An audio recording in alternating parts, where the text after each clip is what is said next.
With 16 senator judges present, the chair declares the presence of a quorum. In accordance with the rules of procedure on impeachment trials, the chair now recognizes the duly elected presiding officer to preside over the proceedings of the impeachment court. Thank you, Mr. Senate President. If there are no objections, we shall dispense with the reading of the Journal of July 29, 2026 of the Senate sitting as an impeachment court and shall consider the same as approved. The clerk of court will please call the case before the impeachment court. Case number 004-2026 in the matter of impeachment trial of Vice President Sara Duterte. Appearances for the parties.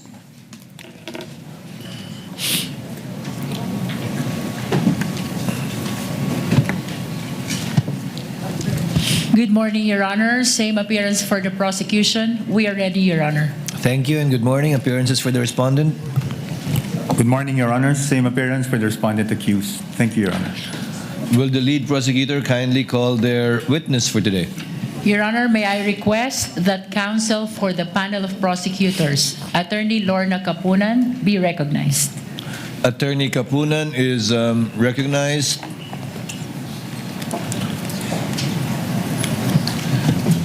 Attorney Kapunan, the counsel for the panel of prosecutors, kindly call your first witness, ma'am. Good morning, Your Honors. Attorney Lorna Kapunan, counsel for the petitioners under the direct control and supervision of the House panel of prosecutors. We'd like to call on our first witness, Your Honors, Mr. Roderick Wamil. The clerk of court, through the Sergeant at Arms, is directed to kindly bring and situate at the witness stand the witness of the prosecution for today, Mr. Roderick Wamil.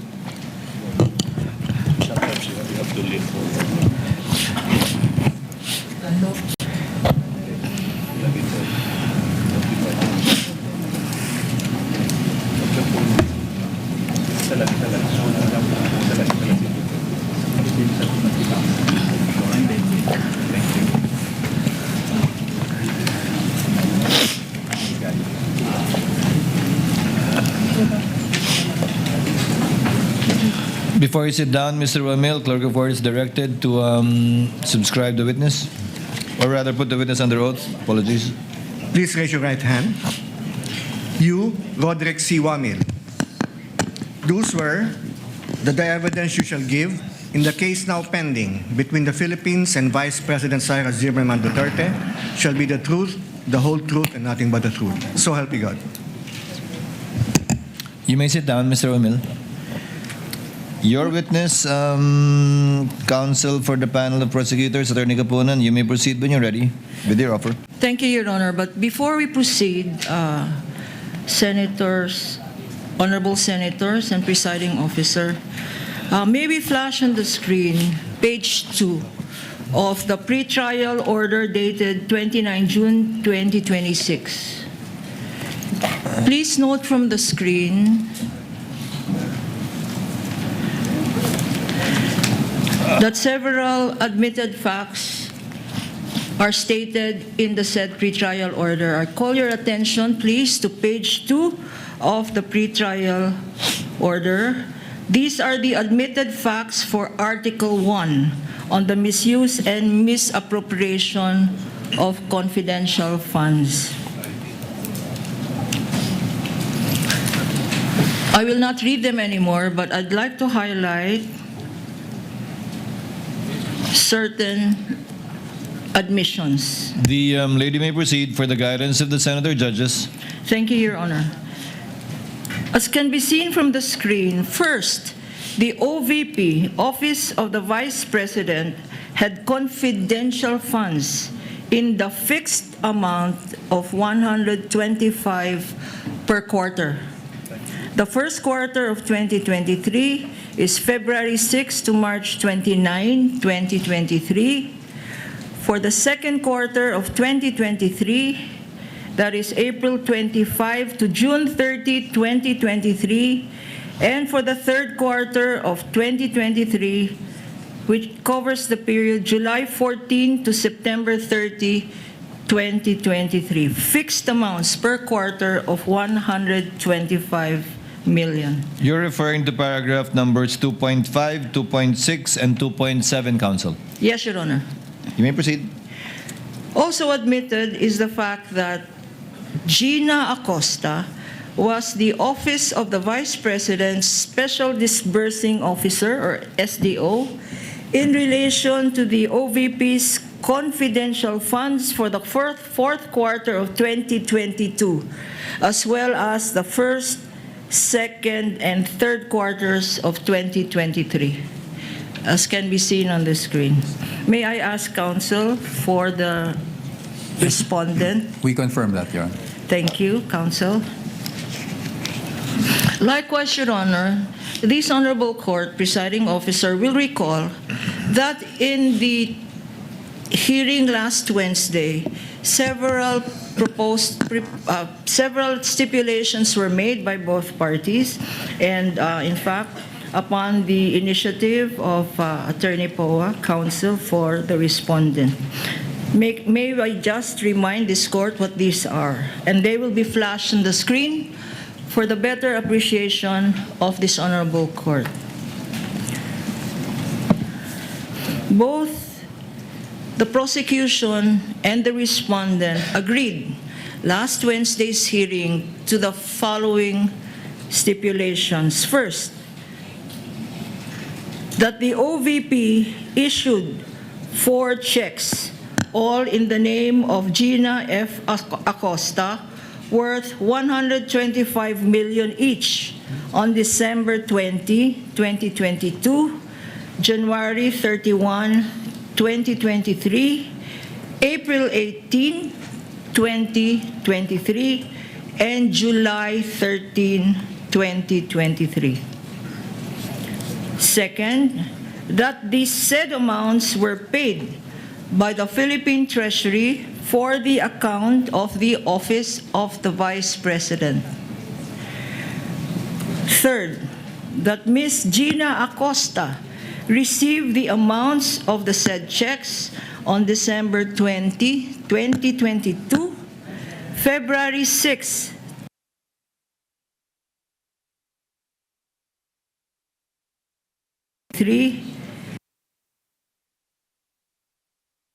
and July 11, stipulated, Your Honor, were paid by the Philippine Treasury for the account. Counsel, what was the date of encashment? You mentioned July 11, or is it July 16? Check your records, because then of the check. Respondent.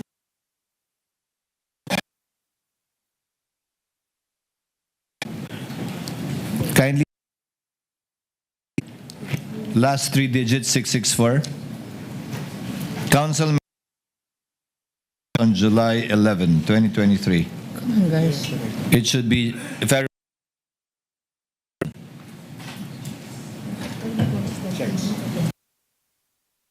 kindly check the dorsal side of the check. Encashment.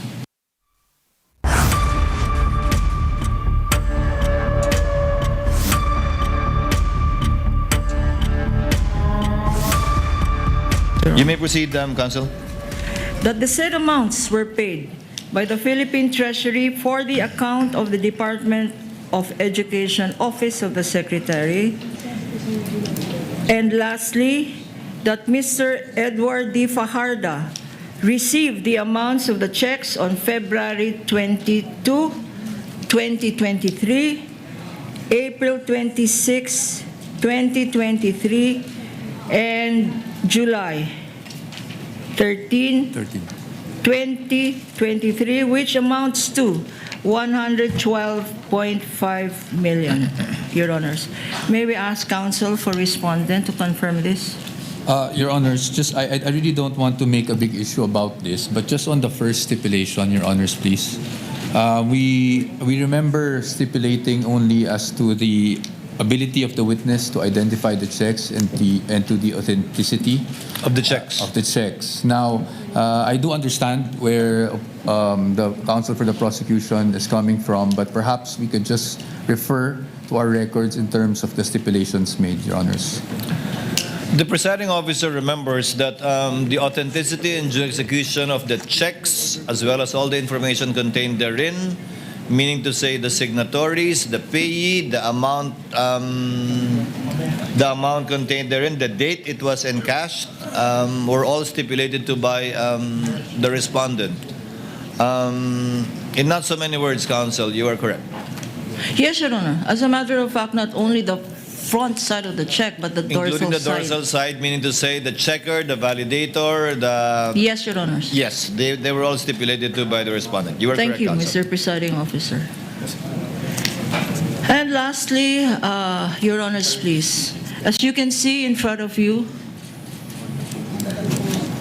we have 15 boxes. 15 boxes of confidential funds. For this witness alone, he will be identifying 50 exhibits. Are you proceeding with your offer already, counsel? No, Your Honor. This is in addition to our proposed stipulation, Your Honor. Yes, okay. Proceed. Okay. This witness will be identifying 50 exhibits. The acknowledgment receipts alone for the fourth quarter of the Office of the Vice President will be 845 documents, Your Honor. And not to preempt testimony of the next witness, this next witness will attest to 3,664 documents, of which 3,617 are acknowledgement receipts, Your Honor. My proposed stipulation, Your Honor, since most of these documents, Your Honor, are not documents from the prosecution. These documents are the liquidation documents submitted by the Office of the Vice President and the Department of Education Secretary to liquidate the 500 million confidential funds of the Office of the President and the 116.5 million of the DepEd, Your Honor. Just to emphasize, Your Honor, these are common exhibits. And if counsel, we can flash them on the screen. Most of these are common exhibits.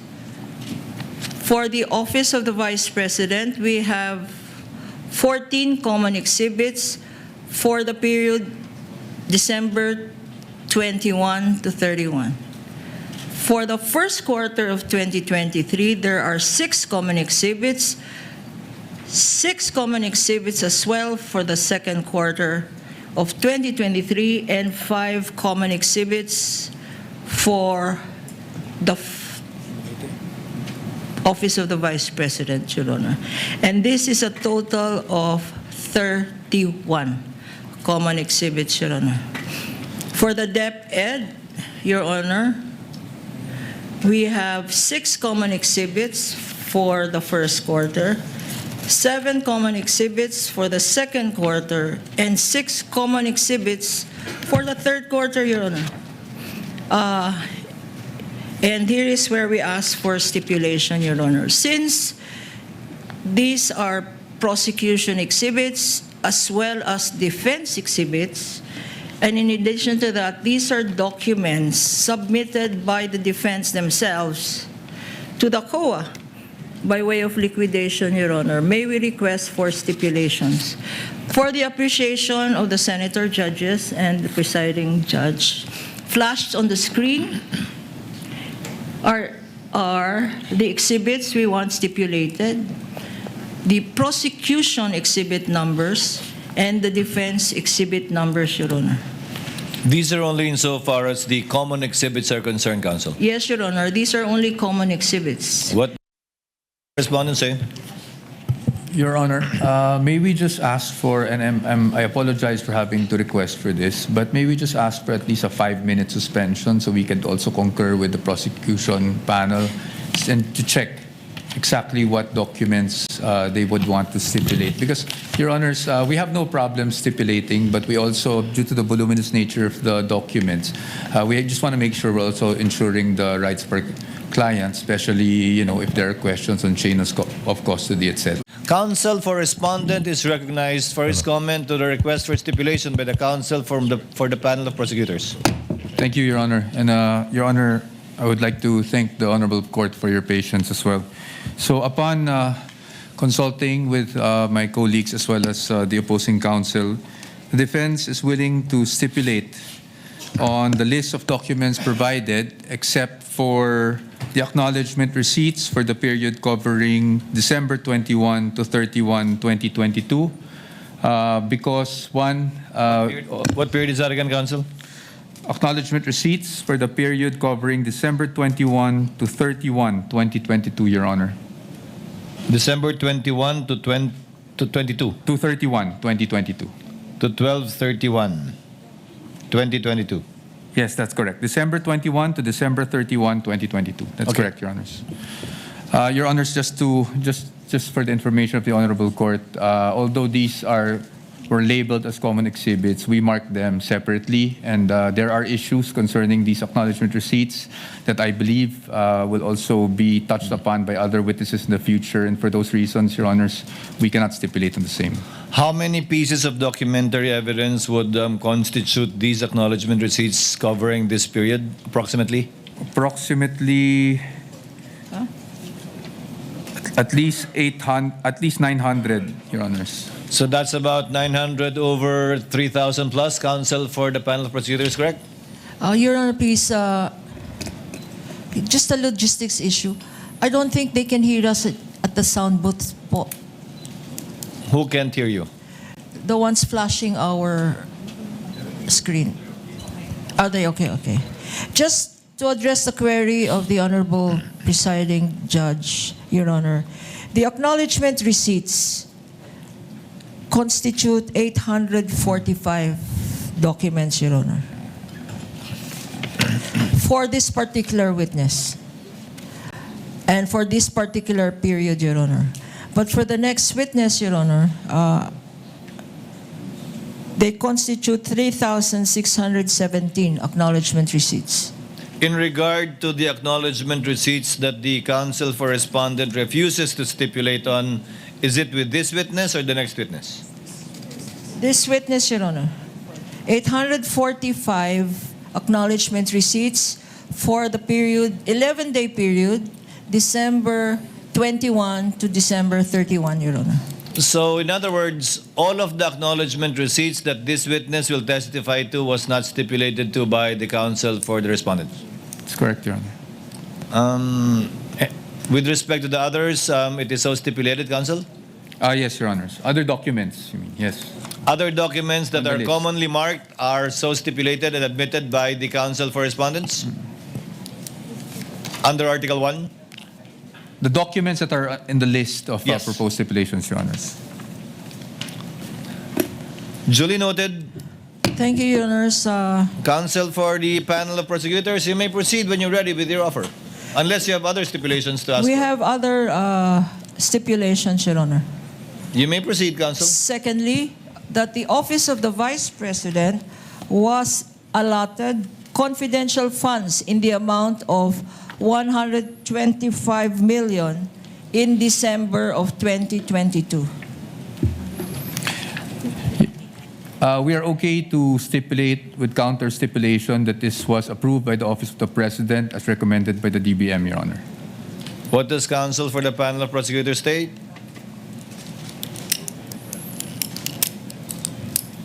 No, Your Honor. Oh, yes? Yes. Yes, Your Honor. So yes. In deference to the President. Yes, Your Honor.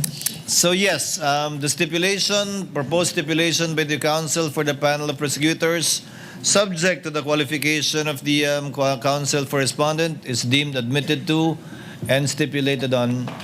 May proceed, counsel. Thirdly, Your Honor, as can be seen on the screen, the DepEd was allotted confidential funds in the fixed amount of 37.5 million quarterly. For what year? For what period? 2023, Your Honor. Counsel for the respondent? Yes, Your Honor. 34? But again, with counter stipulation that under the General Appropriations Act, Your Honor. Yes, Your Honor. So stipulated, duly noted, Senator judges are duly informed. That the fourth stipulation is that the Office of the Vice President and the DepEd withdrew their respective confidential funds quarterly allocation in full from the first to the third quarters of 2023. Counsel for the respondent, what do you say? We are willing to stipulate on that, Your Honor. So stipulated, Senator judges are likewise so informed of the stipulation by the parties in regard to this fact. The fifth, that the Office of the Vice President also received confidential funds in the amount of 125 million on December 20, 2022, which it used up in 11 days. No Counsel. stipulation, Your Honor. I'm sorry, counsel? No stipulation on this matter. No stipulation. You may proceed with the other proposed stipulations, counsel. That the documents submitted by the Office of the Vice President and the DepEd were all signed by the authorized signatories. Willing to stipulate, Your Honor. What exactly does that mean, counsel for the panel of prosecutors? The documents submitted by the OVP were all signed by the authorized signatories, meaning those that signed the checks, those that received the checks. What about the acknowledgement receipts? Also the acknowledgement receipts, Your Honor. The disbursement vouchers, the liquidation reports, Including the accomplishment reports, all of which they have already stipulated, Your Honor. Okay. Is that clear, counsel for the respondent? Yes, Your Honor. So stipulated, duly noted. Number 7, that the signatures above the names Gina Acosta, Julieta Villa del Rey, and Rosalyn Sanchez in the Office of the Vice President documents are their signatures. We're willing to stipulate on that, Your Honor. And lastly, Your So Honor, stipulated, duly noted. that the signatures above the names Edward Fajarda, Maria Runa Catalan, Annalyn Sevilla, and Gloria Humamil Mercado in the DepEd liquidation documents are their signatures. Willing to stipulate on that as well, Your So Honor. stipulated, duly noted. Thank you, and we would like to thank counsel for the respondent for Thank you, Your Honor. the stipulations. We would like to and, thank the parties as well for abbreviating the proceedings and assisting this court in so far as shortening. I think it has saved the Senate judges 10 boxes, Your Honor. How many in total again? We have 15 boxes, Your Honor. That's 2/3. It's Good enough. 2/3. Counsel may proceed with their offer for the testimony of this witness unless there are other stipulations. If there are none, you may proceed, counsel, when you're ready. Your Honors, please, we are offering the testimony of Mr. Roderick Wamil to prove the following. First, that Mr. Wamil was a state auditor of the Commission on Audit, Intelligence, and Confidential Funds. Number 2, that siya po ang nag-conduct ng audit ng Office of the Vice President, liquidation of confidential expenditures for the periods covering the fourth quarter of 2022, which is December 21 to 31, 2022, and the first, second, and third quarters of 2023. Pangatlo, na si Mr. Wamil po ang nag-conduct ng audit of the Department of Education liquidation of confidential expenditures for the periods covering the first, second, and third quarters of 2023. Number 4, napansin ni Mr. Wamil na kulang-kulang ang mga dokumentong sinubmit ng Office of the Vice President at ng DepEd for their liquidation of their respective confidential funds for the specified periods. Number 5. At dahil dito, si Mr. Wamil ay nag-issue ng audit and recommendations na tinatawag na Audit Observation Memorandum, AOM, dated September 14, 2023 and October 3, 2023, duly issued to the Office of the Vice President for the periods covering the fourth quarter of 2022 or the period December 21 to 31, 2022. Number 6. That Mr. Wamil also conducted the audit of the documents submitted by the OVP through its letters dated October 19, 2023 and November 30, 2023 in response to the aforementioned AOMs. Number 7, that in accordance with Mr. Wamil's audit and recommendations, nag-issue ng Notice of Suspension dated December 13, 2023 sa OVP. Number 8, in accordance with Mr. Wamil's audit and recommendation, an AOM dated February 1, 2024 was issued to the OVP for the periods covering the first, second quarters of 2023, and an AOM, Audit Observation Memorandum, dated August 8, 2024, was issued to the Office of the Vice President for the period covering the third quarter of 2023. Number 9, in accordance with Mr. Wamil's audit and recommendations, an Audit Observation Memorandum number 015, dated February 1, 2024, was duly issued to the DepEd for the periods covering the first and second quarter of 2023. Likewise, Your Honor, we are offering the testimony of this witness to identify and authenticate documents, and likewise, lastly, to prove such other matters as are relevant and material to the impeachment of Vice President Sara Duterte, and relevant as well to the aforementioned purposes. Comment from the counsel for respondents on the offer? Subject to cross. Subject to cross, counsel may proceed with her direct examination of the witness, Mr. Roderick C. Wamil, when she is ready. You may Thank you, proceed, Your Honor. With the permission of the presiding officer, Honorable Senator Judges. Magandang umaga, Mr. Witness. Magandang umaga po. Kumusta na po kayo ngayon? I'm feeling a bit anxious lang po as of this moment.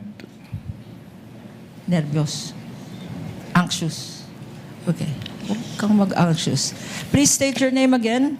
Your name, your age, and occupation and other personal circumstances, Mr. Witness. I am Roderick C. Wamil, 34 years old and currently an audit team leader of the Commission on Audit, Pasay City. Before I ask you about your present occupation, give us a educational background. What is your educational background, Mr. Witness? Ako po ay nagtapos ng Bachelor of Science in Accountancy from the Central Luzon State University at ng Juris Doctor degree from the Arellano University School of Law. So you are both an auditor and a lawyer? Yes, ma'am. Okay. Ngayon, nagtrabaho ka sa COA. Yes, ma'am. How long have you been working for the Commission on Audit? I've been with the Commission on Audit for more than 11 years po. 11 years. And what position in the COA do you presently hold?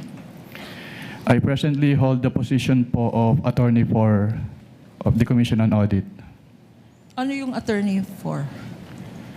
It is yung description of the plantilla position po na hinahawakan ko. But currently po, I am an audit team leader po sa Commission on Audit Pasay. Okay. Before you were assigned to the Commission on Audit Pasay, what was your previous position with the COA? Before my assignment po sa Commission on Audit Pasay, I was previously assigned as a state auditor po of the Intelligence and Confidential Fund Audit Office of the COA. Itong COA ICFAO, ICFAO? Yes, ma'am. Could you give us a background? Ano itong COA ICFAO? Ang COA ICFAO po ay yung office under the Office of the Chairperson in charge with the conduct of the post-audit po ng liquidation of the confidential fund and intelligence fund of the various government agencies, which include the national government agencies, the government-owned or controlled corporations, and the local government units po. Na-mention mo ang intelligence at confidential funds.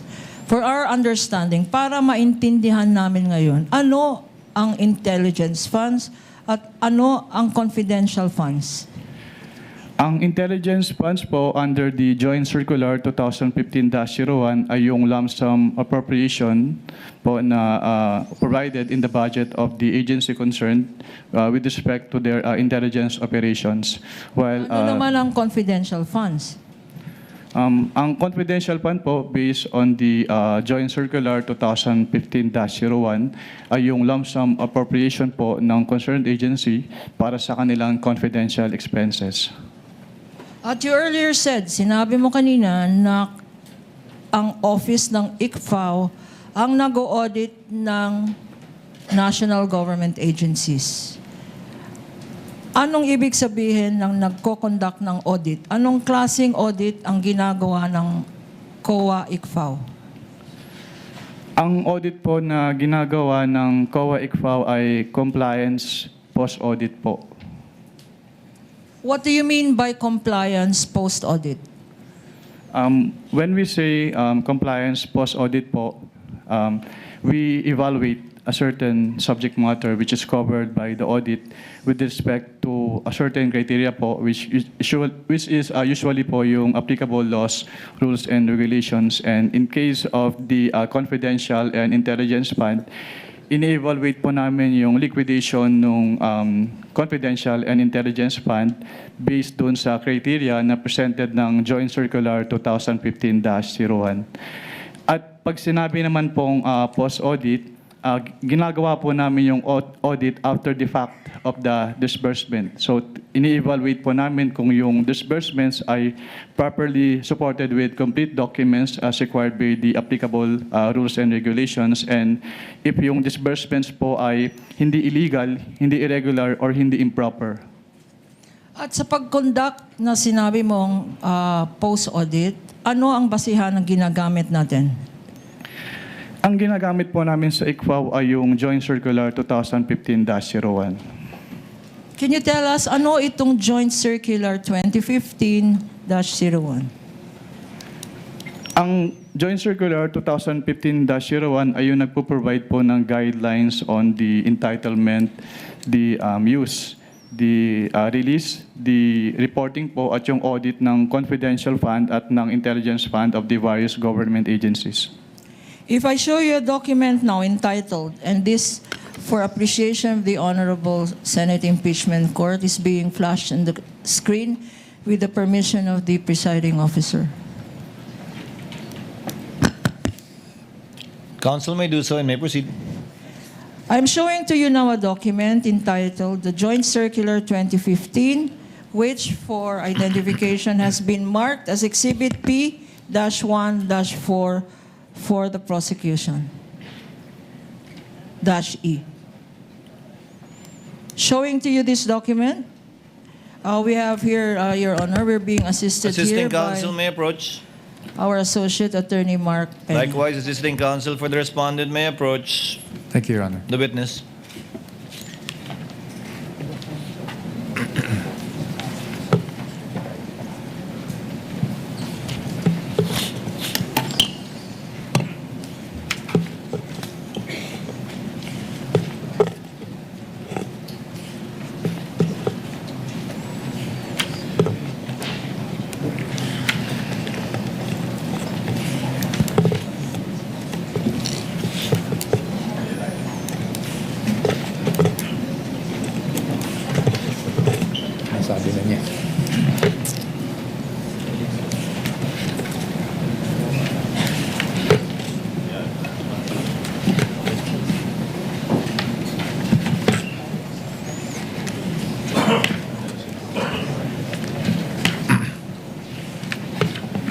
While we're waiting, Counsel, Attorney Kapunan, would you like to identify this document as previously marked so that we can have it on the record and for the reference? Your Honor, please, Mr. Witness, what relation does this joint circular have to the joint circular that you mentioned na basihan ng inyong audit, post-audit?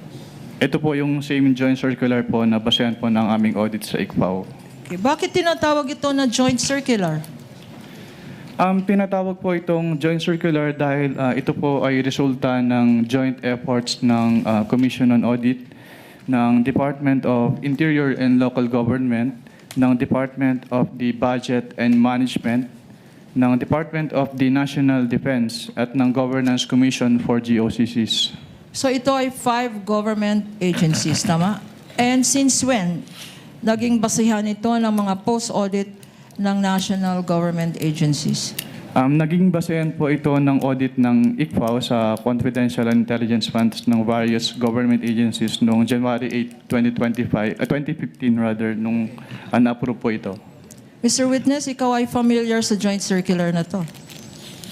Yes, ma'am. Okay. If I show you Section 4.8, being flashed on the screen, Your Honors, with the permission of the presiding justice.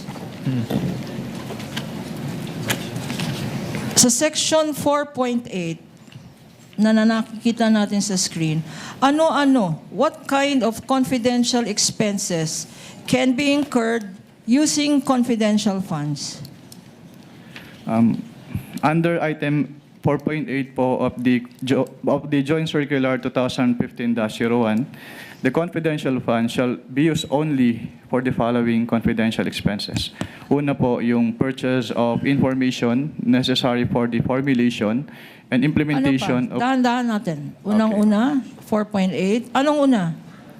Ang una po ay yung purchase of information necessary for the formulation and implementation of program, activities, and projects relevant to the national security and peace and order. Being flashed on the screen, Your Honor, is the pertinent provision cited. Pangalawa, ano pa ang examples ng confidential funds or kung ano ang pwedeng paggamitan ng confidential funds? Pangalawa po ay yung rental of transport vehicle related to confidential activities. Also being flashed on the screen for easy reference. Pangatlo, ano pa? Pangatlo po, yung rentals and the incidental expenses related to the maintenance of safe houses. What else, Mr. Witness? Pang-apat po, yung purchase or rental of supplies, materials, and equipment for confidential operations that cannot be done through regular procedures without compromising the information gathering activity concerned. What else, Mr. Witness? Ano pa? Panglima po, yung payment of rewards to informers who must not be employees of the concerned government agency, subject to 3 conditions. First is yung approval by the head of the agency. Second, it must be supported with documents evidencing the success of the information gathering and or surveillance activities on account of the information given by the informer. Pangatlo, it must be directly related to the conduct of the specific confidential activities of authorized agencies. For purposes of the records, Your Honor, the witness cited 4.8.1 up to 4.8.7 of the Joint Circular 2015. Hanggang 4.8.5 pa lang po. Okay. Sorry. What else, Mr. Witness? Pang-anim po is to uncover or prevent illegal activities that pose a clear and present danger to the agency personnel or property or other facilities and resources under the agency protection done in coordination with the appropriate law enforcement agencies. And last po, yung others that may be authorized by the GAA or other special laws. Okay. 4.8.1 up to 4.8.7 up ang refer po ng ating witness of Section 4.8 of the Joint Circular. Base rin sa Joint Circular na to, ano naman kung merong mga pwede, ano naman ang mga hindi pwede, yung mga bawal na confidential, alleged confidential expenses? Under 4.11 po, may specific expenses po na enumerate na hindi pwedeng paggamitan ng confidential fund. Una po, yung salaries, wages, overtime, additional compensation, allowance, or other fringe benefits of officials and employees who are employed by the government in whatever capacity or elected officials except when authorized by law. Pangalawa, yung representation, consultative fees or entertainment expenses. At pangatlo, yung construction or acquisition of buildings or housing structures. For the record, Your Honor, reference is made to 4.11.1 up to .2 and as well as .3. Mr. Witness, sa pag-interpret, when you interpret these regulations and this joint circular and sections that you mentioned,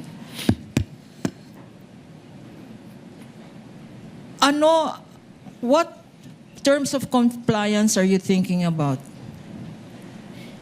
Ito ba ay substantial compliance or strict compliance? Strict compliance po, Madam. Bakit, Mr. Witness? Why do you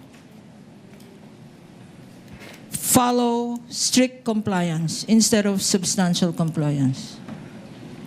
We follow po strict compliance since what is involved po ay public funds. So dapat strict yung accounting and auditing rules to prevent yung misuse ng fund. And this is expressly stated in the joint circular. What you said, strict compliance. Yes, ma'am. Okay. Now, 9 years ka, you said, sa COA ICFAO. With the permission of counsel, Mr. Witness, it is mentioned in the JMC that it should be strictly interpreted, and you said it's in the JMC. Where? Sa last paragraph po ng 1.0, Your Honor. Last paragraph ng 1.0. So in the rationale. Yes po, Your Honor. Thank you. You may proceed, counsel. Now, Mr. Witness, you mentioned earlier na 9 years ka na with the COA ICFAO at meron kang mention that you post-audited certain government agencies. During your term, what years were you, incidentally, with the COA ICFAO? I was with the COA ICFAO po from September 2014 until February of 2024. Okay. In this period of time, from 2014 to 2024, could you tell us how many vice presidents have you audited? Ang tanging nung time lang po ni Vice Presidente Sara Duterte. But there were 3. Who were the vice presidents during this period? Ang naging mga Vice Presidente po since I assumed with ICFAO in 2014 ay si dating Vice President Binay at si dating Vice President Leni Robredo at yung ating incumbent Vice President po na si Sara Duterte. So 3 vice president, Vice President Binay, Vice President Robredo at Vice President Sara Duterte. Sino-sino sa kanila ang inaudit mo tungkol sa confidential funds? Ang buhat po nung nag-assume ako nung 2014, tanging si Vice Presidente Sara Duterte lang po yung aking na-audit na may confidential fund. Bakit, Mr. Witness? Bakit Vice President Sara Duterte lang ang inaudit mo ng confidential funds? Dahil po, since nung nag-assume po ako ng 2014 sa ICFAO, wala pong naging appropriation for confidential funds si dating Vice President Binay at si dating Vice President Robredo. Tanging si Vice President Sara Duterte lang po yung nagkaroon ng appropriation for the confidential funds. And in the same period of time, 2014 to 2024, kasama ba sa mga national agencies na minention mo ang Department of Education? Yes, ma'am. And during this period, 2014 to 2024, sino-sino ang mga secretaries ng Department of Education? Sa pagkakaalala ko po, ang mga naging DepEd secretaries po ay sina dating Secretary Luistro, dating Secretary Briones at ang ating Vice Presidente in her concurrent capacity as the DepEd Secretary during that time po. At sino sa tatlong ito, sino-sino sa mga secretary ng DepEd ang inaudit mo for confidential funds? Tanging si Vice Presidente Sara Duterte lang po as the DepEd Secretary. Bakit, Mr. Witness? Dahil siya lang po yung naging DepEd Secretary na nagkaroon ng confidential funds ang DepEd. And could you tell us how much was the confidential funds of the Vice President that you said you audited? May I-clarify po kung anong office po yung tinutukoy niyo. Office of the Vice President. Sa Office of the Vice President po, ang kanilang naging confidential fund ay from the fourth quarter of 2022 until third quarter of 2023 ay 125 million pesos per quarter. So ang total po nun ay 500 million pesos. Magkano naman ang confidential funds na inaudit mo sa DepEd, Department of Education?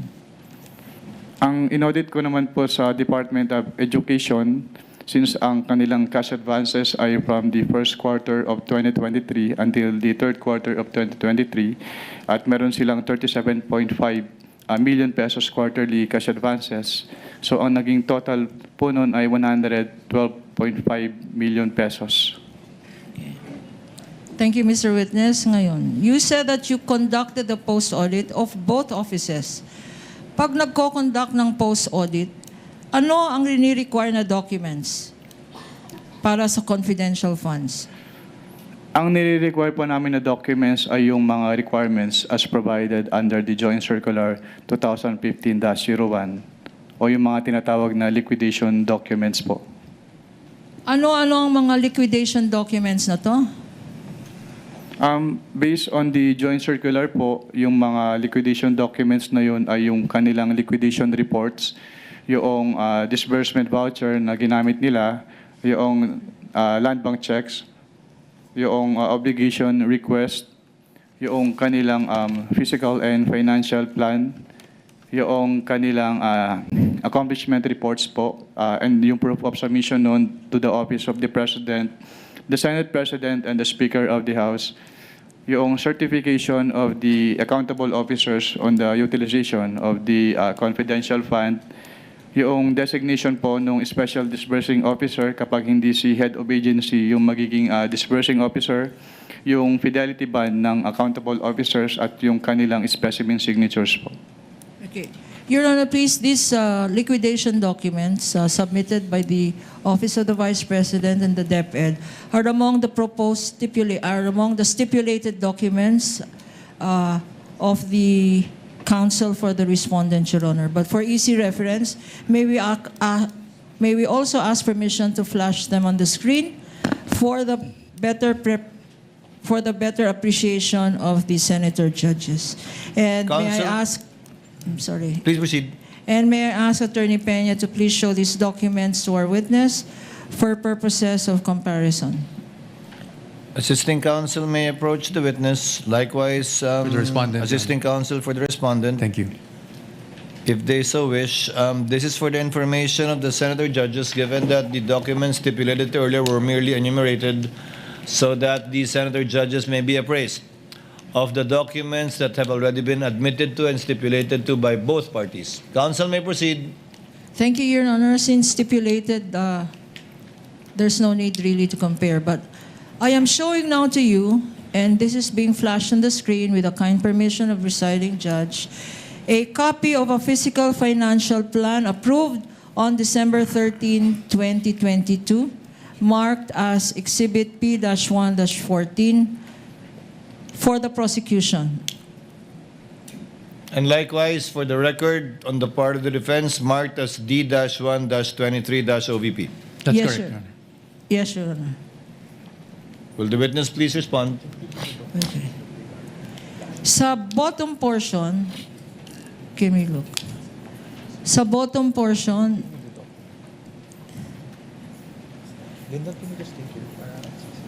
There appears a signature under the words. Meron pong signature sa words. Approved by. There. Anong ibig sabihin ng approved by? Ang ibig sabihin po ng approve by ay inapprove po noong nakapirma yung contents ng physical and financial plan po based on that document. Okay. At sinabi mo, approved by ay inapprove. Kung sino man ang nakalagay na signature dyan. Kaninong signature naman ang nasa bottom portion ng ating Exhibit -1-14? Kay Vice President Sara Duterte po. Why are you familiar? Bakit mo kilala? Bakit mo alam ang signature ni Vice President Duterte? Dahil among their submissions po ay yung kanilang specimen signatures at kasama po doon yung specimen signature po ni Vice President. At yung kanyang pirma po doon sa specimen signature submitted ay kaparehas po ng pirma niya dito sa physical and financial plan na ito. Pinakita sa iyo ang isang physical financial plan which you said is a faithful reproduction of the submissions. And this is now being shown on the screen. Ano ang observations mo dito sa physical and financial plan approved on December 13, 2022? Hindi po siya compliant to the joint circular dahil yung first column, which is the programs, activities, and projects, hindi po in-indicate nung OBP yung kanilang specific confidential activities na kanilang paggagamitan ng confidential fund as required under item 4.2 of the joint circular. Hindi ito specific according to you and according to 4.2 of the joint circular. Can you please enlighten us? Ano itong section 4.2 ng joint circular?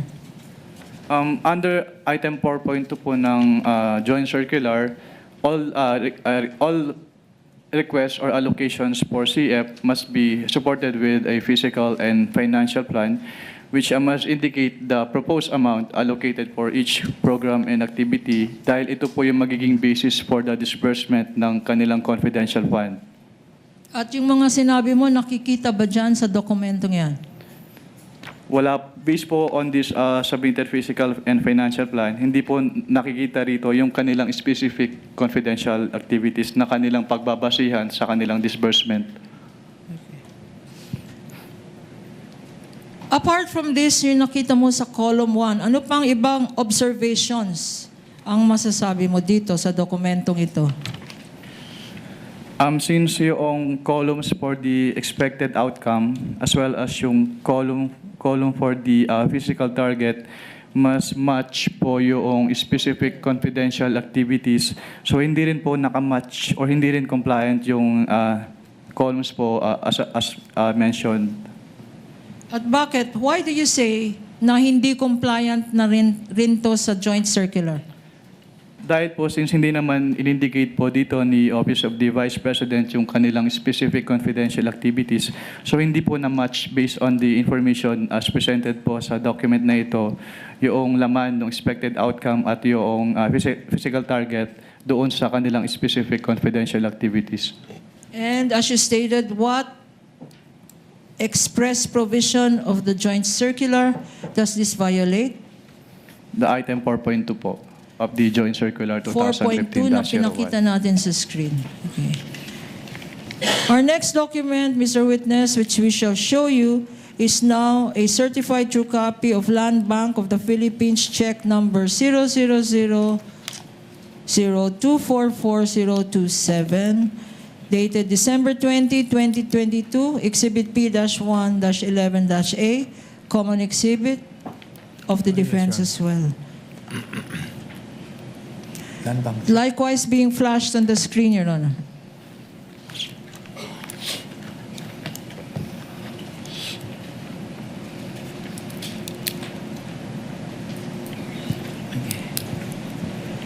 Mr. Witness, what is the significance Ano ang significance ng check na pinapakita na to in relation to your audit of the Office of the Vice President's confidential funds?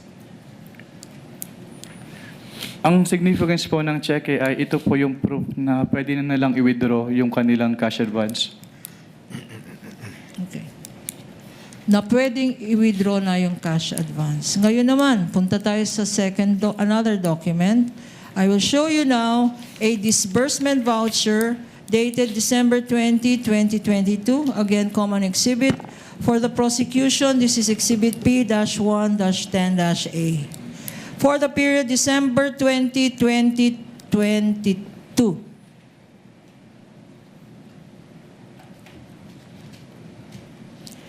In the middle of this document, pointer. In the middle of this document, there appears a signature under the words, quote, certified expense, cash advance necessary, lawful, and incurred under my direct supervision and control. Okay. Anong ibig sabihin nitong certified expense under my direct supervision? Your Honors, What is kindly, the we would pleasure like of to object on that counsel for one. the respondent? Your Honors, that calls for a conclusion of law. I'm Based sorry, on the, counsel? That will call for a conclusion of law on the part of the witness, Your Honor. They're asking for what that means for the witness. Only insofar as how the witness interprets this provision, given that he audited these documents and are part of the submission. Witness may answer. Based on this disbursement voucher po, sinertify po ni Vice President na yung kanilang cash advance ay kailangan at naayon sa batas at na-incur po under her direct supervision. and there is a signature here in this document. Whose signature is this, if you know? May i-clarify po kung anong signature po yung tinutukoy. Ayong sa Above the name, Sara Z. Duterte. That is the signature po of the Vice President Sara Duterte. What else, if any, observation can you make as regards this document?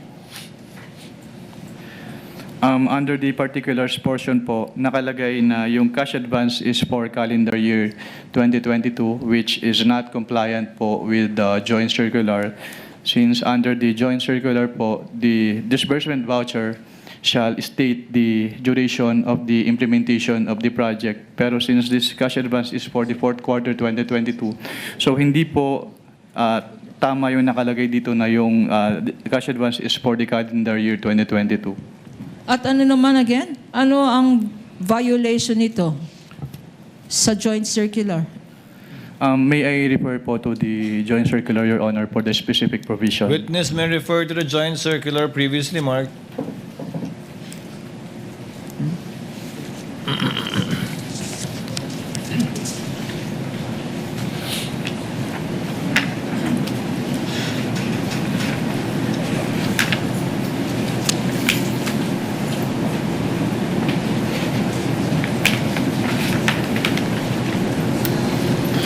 The specific provision po is the second sentence po ng item 6.1.5 of the joint circular 2015-01. Being flashed on the screen, Your Honor, presiding officer, with your kind permission. You may do so, counsel.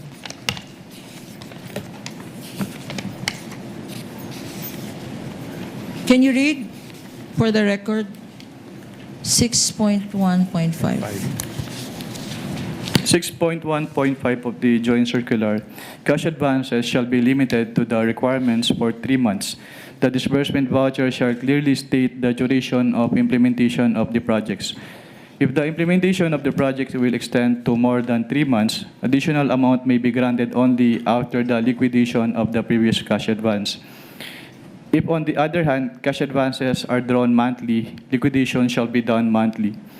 Cash advances shall be granted only upon the certification of the agency accountant stamped or printed on the disbursement voucher that previous cash advance for the same purpose, project, or activity given to the SDO requesting cash advance has been liquidated and proper accounting thereof was made in accordance with this joint circular. Okay. Ngayon naman, I will show you. Kasi liquidation ang pinag-uusapan. I will show you a liquidation report dated January 10, 2023. Again, common exhibit. This is Prosecution's Exhibit P-1-9-A. A liquidation report dated January 10, 2023. In the middle of this document, by the bottom, there appears a signature under the words, certified purpose of travel cash advance duly accomplished. Mr. Witness. And this certification, Counsel, just to correct you, certified purpose of cash. There's no word travel. yes, Your Honor. Do you confirm, Counsel? You may Yes, proceed. Your Honor. Certified purpose of travel cash advance Of cash advance. of cash advance duly accomplished. Yes. You may proceed, Counsel. Thank you for the correction, Your Honor. What does this mean in terms of your audit? This means po na sinertify po ni Vice President na yung layunin ng cash advance ay kanilang na-accomplish. And you said the Vice President, whose signature is that? That is the signature po of the Vice President Sara Duterte. What is the significance of her signature to this document, if any? Ang significance po nung kanyang pirma dito ay kanya nga pong sinertify na yung purpose po nung kanilang cash advance from the confidential fund ay na-accomplish po ng agency. And what are your observations? Ano ang mga observations mo, if any, sa dokumentong ito? Actually, it is one of the proforma annexes po nung Joint Circular 2015-01. Siguro ang napansin ko lang dito ay yung period covered na December 21 to 31, 2022 since the cash advance was supposedly for the fourth quarter of the 2022 of the OBP.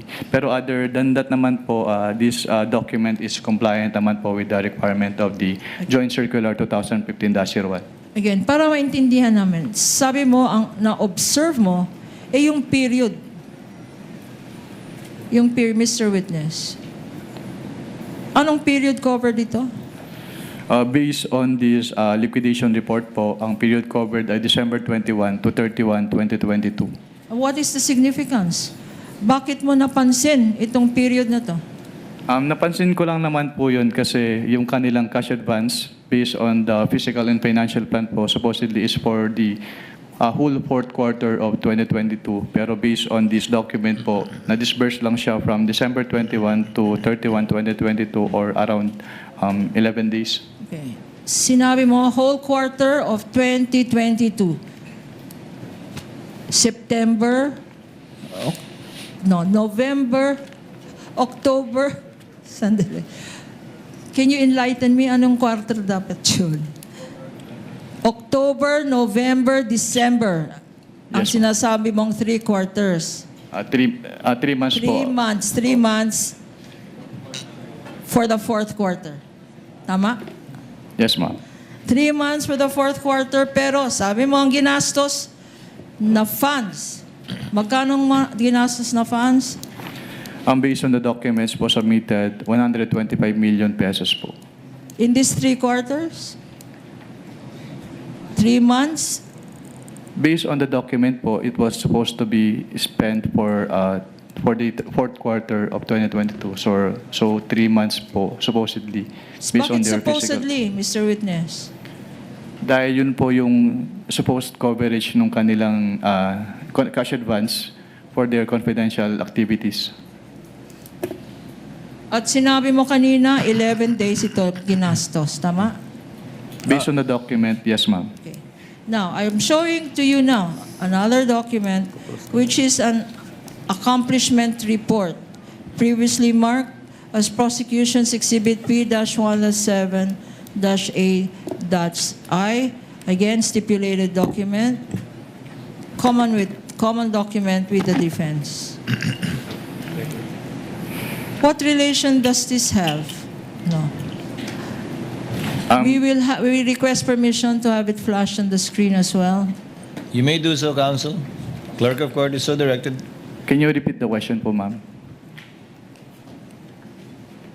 Now, look at the screen and look at your document. What is the relationship of this accomplishment report that I am showing you in relation to those documents submitted by the Office of the Vice President? This is the same accomplishment report po na sinubmit ni Office of the Vice President sa ICFAO. Okay. And there appears here in this document under the words approved by. Whose signature is this? It is the signature po of the Vice President Sara Duterte. And the annotation approved by, in terms of your audit, what does this signify, if any?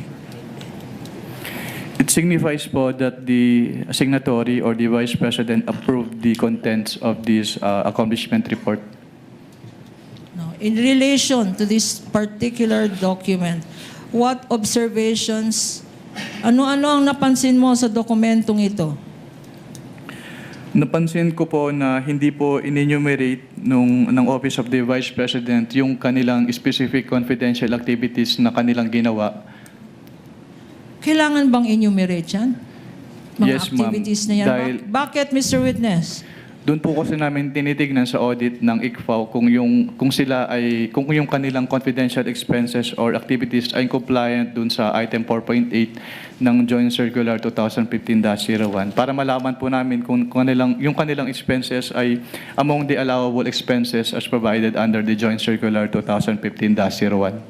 So what basis did you have to determine if these were allowable expenses kung wala naman dokumento?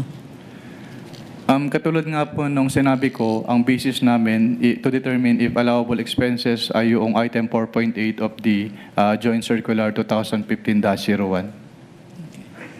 Now, I'm now showing to you a certified copy of the Office of the Vice President certification dated January 10, 2022, notarized on January 16, 2023. Prosecution's Exhibit P-1.6-A, likewise a common exhibit with the defense previously stipulated, being flashed on the screen with the kind permission of this court. Counsel may do so.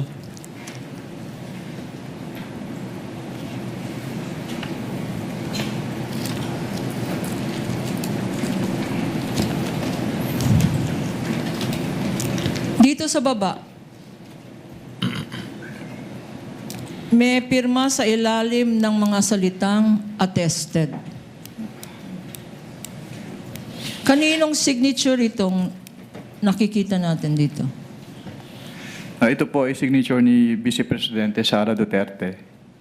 At anong ibig sabihin under your circular ng attested?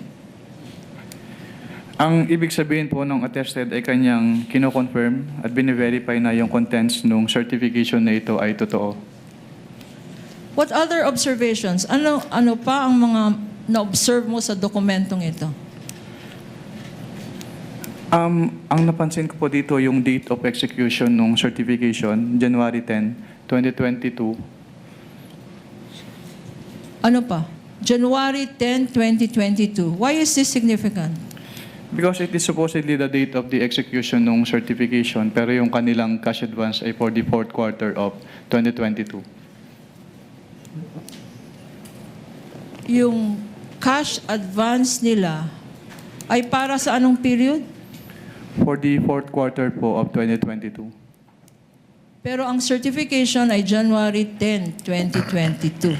Yes po, based on this document po. And based on this document, when was it notarized? It was notarized po on January 16, 2023. 2023. Okay. Ano naman? In your observation, what provision of the joint circular, does this certification violate? If you Actually, ito po yung isa sa proforma annexes ng joint circular. So, wala naman po kaming nakitang violation aside from the date of the execution. No. So yung sinasabi mo, nakikita dito, yung discrepancy ng mga dates.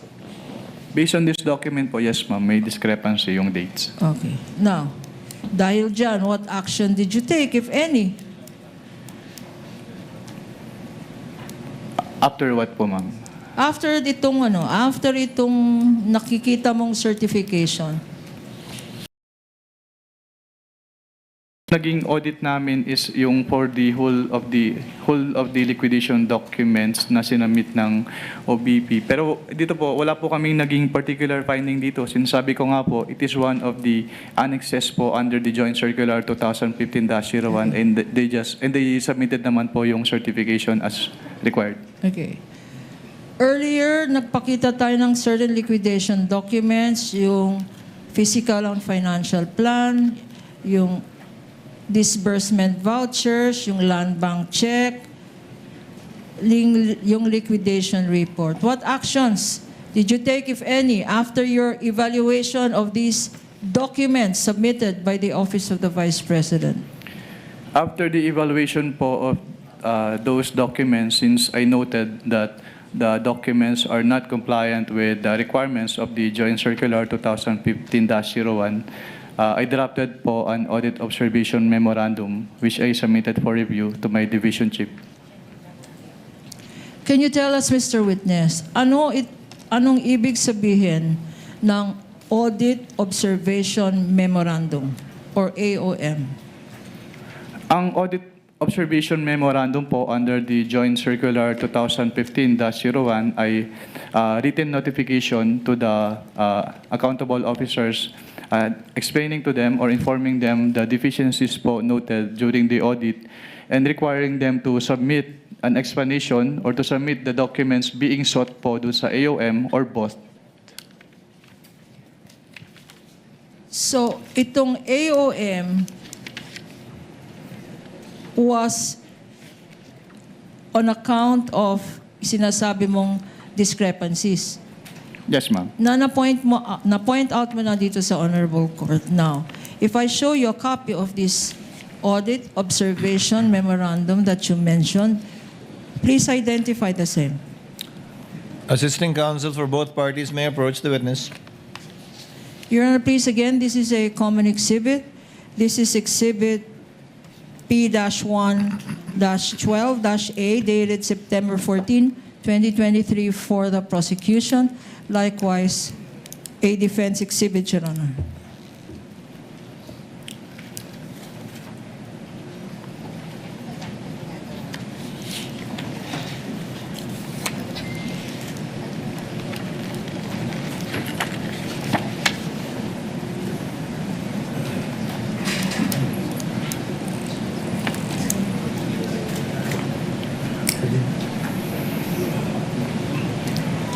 For the record, the witness is examining an audit observation memorandum dated September 14, 2023, covering the period December 21 to 31, 2022, or an 11-day period.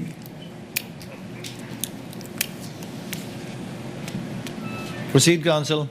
Can you tell us, Mr. Witness, what were your findings, if any, in relation to the audit of the Office of the Vice President's fourth quarter confidential funds liquidation? Yung audit po ng confidential fund ng fourth quarter of 2022 of the OBP disclosed that, una, yung kanilang physical and financial plan ay hindi compliant dun sa requirements ng Joint Circular 2015-01 dahil hindi po in-indicate ng OBP yung kanilang specific confidential activities na paggagabitan nila ng kanilang cash advance. So una, hindi compliant ang physical and financial plan ng Office of the Vice President. And under the same item din po, yung kanilang accomplishment report ay hindi rin compliant dahil hindi rin po naka-indicate doon yung kanilang specific confidential activities na pinagamitan nila ng kanilang cash advance. Your Honor, for easy reference, we are flashing these particular portions of the document being referred to by the witness. Ano pa, Mr. Witness? Pangalawa po, hindi po sinubmit ng Office of the Vice President yung kanilang documentary evidence of payments as required under Item 4.12 of the Joint Circular 2015-01. Can you remind us, ano-ano itong mga dokumento na dapat sinubmit ng Office of the Vice President to liquidate for confidential funds? Under the Joint Circular 2015-01, yung documents po na dapat isubmit ng agencies concerned po ay una yung kanilang liquidation report as proof of the liquidation.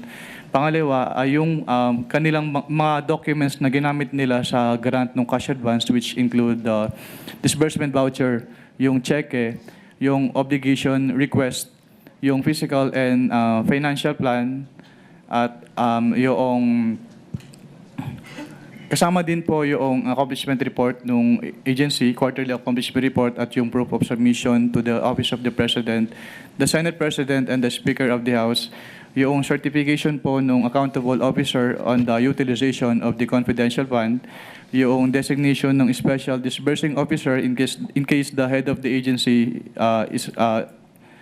ay hindi po yung SDO, yung specimen signatures po noong signatories ng documents, yung fidelity bond po, yung certification from the agency accountant na walang unliquidated cash advances, yung SDO. At yun po. At sinabi mo earlier na Pati rin ito, po pala yung documentary evidence of payments. so these are the documentary evidence required.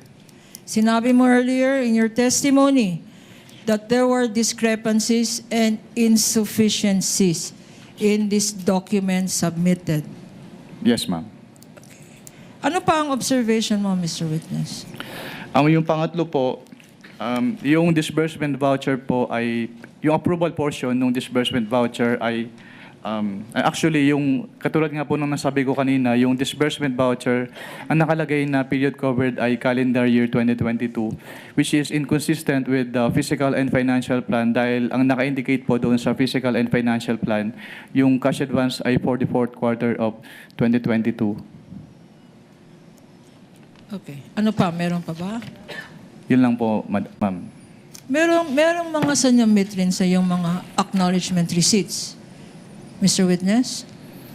Pwedeng pa ulit po ng tanong. Wala pa. Sa quarter na to, wala pa. Okay.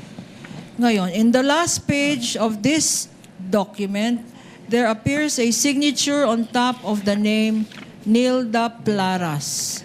Who is this Nilda Plaras, if you know? Si Assistant Commissioner Nilda Plaras po yung head of the ICFO during this time po. And how do you know that this is her signature? I saw her sign other documents and her signature on those documents is the same po with her signature in this AOM.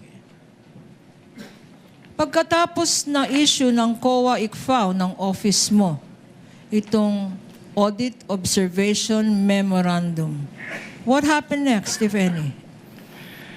After po ma-issue, tama po ba yung tanong? Ma-issue? Yes, pagkatapos na issue ng... After ma-issue, actually, after ma-issue po ba yung tanong niyo, ma'am? Issue, I'm May sorry. issue. After ma-issue po yung AOM, inattempt po namin sa ICFAO, inattempt ng ICFAO na iserve yung AOM dun sa office address ni Office of the Vice President. Pero Na-serve ba ito sa Office of the Vice President? hindi po, dahil hindi po siya tinanggap dahil ang sabi po sa ICFAO ay wala pong authorized person to receive the AOM. When was this attempt at service of this AOM? It was around the second week of September of 2023 po. So what happened next? Nung hindi ka kayo successful mag-serve ng AOM, what did you do? Actually, on the afternoon of the same day po na nag-attempt si ICFAO na mag-serve ng AOM, nag-submit po si Office of the Vice President ng revised accomplishment report sa ICFAO. So on the same day, Hindi nyo na-serve but nag-submit ng revised accomplishment report ang Office of the Vice President. If shown to you a copy of this accomplishment report, Prosecution's Exhibit P-1-17-A. Assisting counsels may approach of both parties. Also stipulated by the defense. A common document.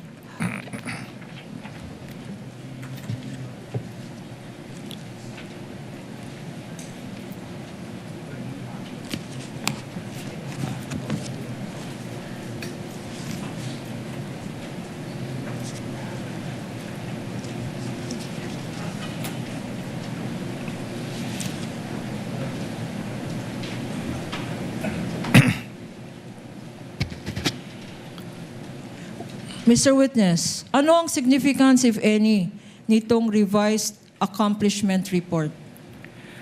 Ang significance po nito, dito po naka-indicate yung specific confidential activities po na pinagamitan ng cash advance ng OBP. So, as compared po doon sa kanilang initial accomplishment report na sinubmit, wala po doon naka-indicate na specific confidential activities. Can you tell us ano ang observation mo dito sa mga linista ni Vice President sa kanyang alleged activities to justify her confidential expenditures?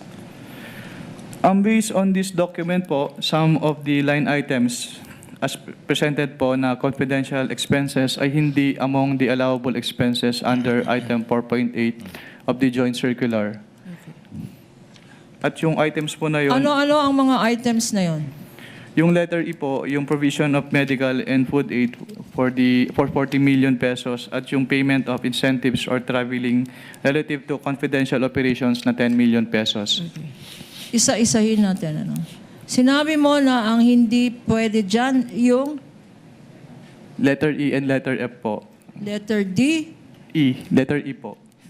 E. E and letter F. What item is this and how much? Yung letter E po, yung provision of medical and food aid na 40 million pesos at yung letter F na payment of incentives or traveling relative to the confidential operations na 10 million pesos. Bakit hindi allowed ang medical expense for 40 million? Dahil yung hindi po siya kasama dun sa enumeration nung item 4.8 at yung enumeration po na yon ay exclusive. Yun lang po yung Exclusive. allowable confidential expenses based on the Joint Circular 2015-01. What do you mean when you say the enumeration in the circular is exclusive? Anong ibig sabihin ng exclusive? Kapag sinabi pong exclusive, ay doon lang pwedeng gamitin. So other than those enumerated po, ay hindi na po siya allowed as confidential expenses. So 40 million na gamot, hindi allowed. Ano pa nakita mo dyan? Yung item B po, yung payment of reward. Kasi aside from this accomplishment report, hindi po sila nag-submit noong any document evidencing the success of the information gathering or surveillance activities on account of the information given by the informer as required po under item 4.8.5 of the Joint Circular 2015-01. So sa particular item na yan, yung payment of rewards, you are saying, our understanding is, hindi sapat na magsabi lang ng pangalan. Kailangan, under the circular again? Ang sinasabi po ng circular ay dapat mag-submit sila ng document supporting the payment of reward na nag-evidence ng successful surveillance activity or information gathering on account of the information given by the informer. So kung may payment of reward, dapat may supporting document na nagpapatunay na successful ang result ng activity na yan, yung information gathering. Ang tanong sa iyo, Mr. Witness, meron bang mga dokumentong sinubmit to show the success of that surveillance? As of the time po na sinamit itong revised accomplishment report na ito, wala na po silang ibang sinamit na document evidencing the success of the information gathering or surveillance activities. We now go to anything else. Mr. Witness,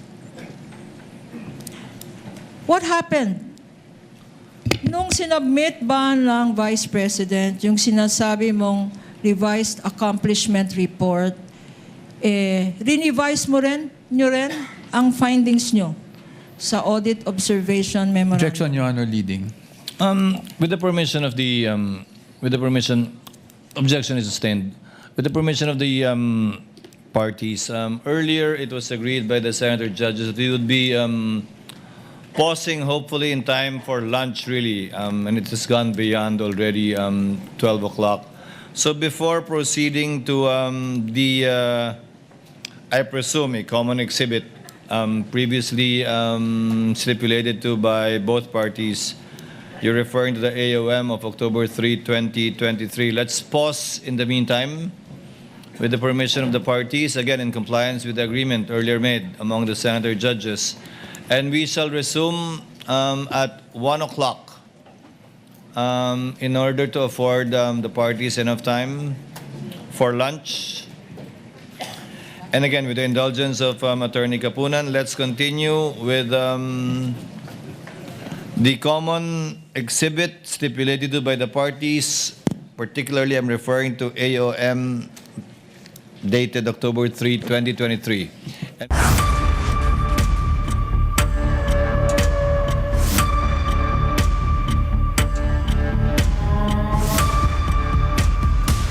Are in the direct examination of the witness, Mr. Wamil, by the counsel for the panel of prosecutors, Attorney Lorna Kapunan. Ma'am, you may proceed and continue if you are ready, when you are ready rather.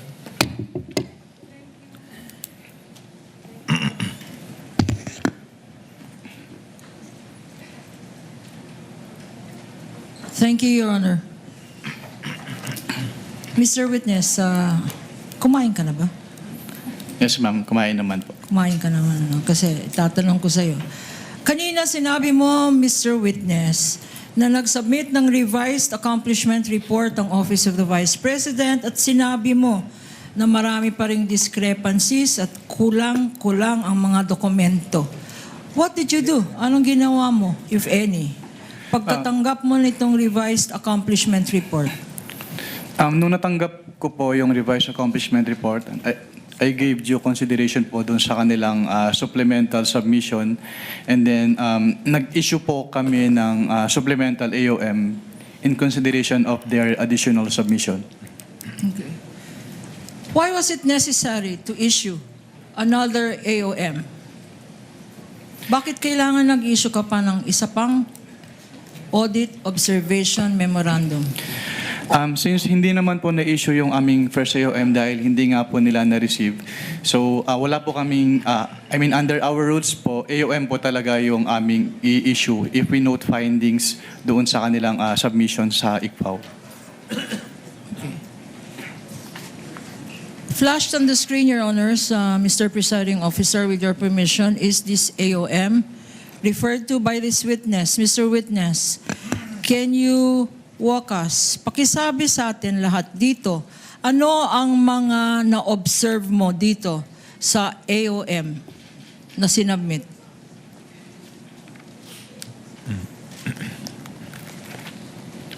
Witness may refer to the document and may be assisted by assisting counsels for both parties.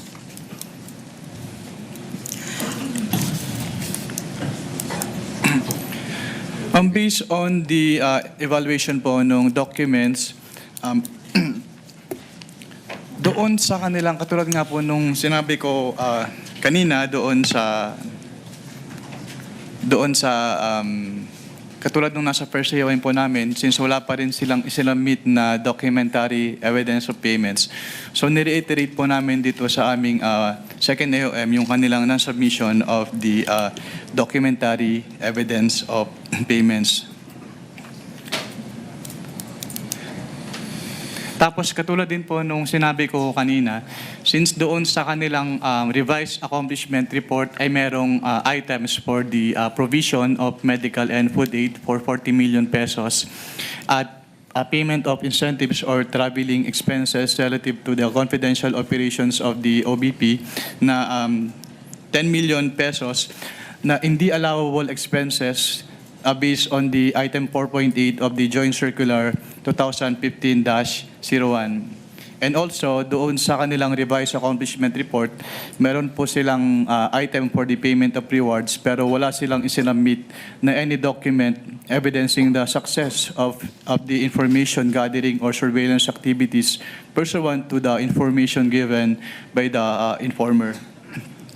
And also, nakasama din po sa aming findings yung kanilang hindi sinabmit na special budget request at hindi rin po nila isinabmit yung proof of submission nila nung kanilang revised accomplishment report to the Office of the President, the Senate President, and the Speaker of the House.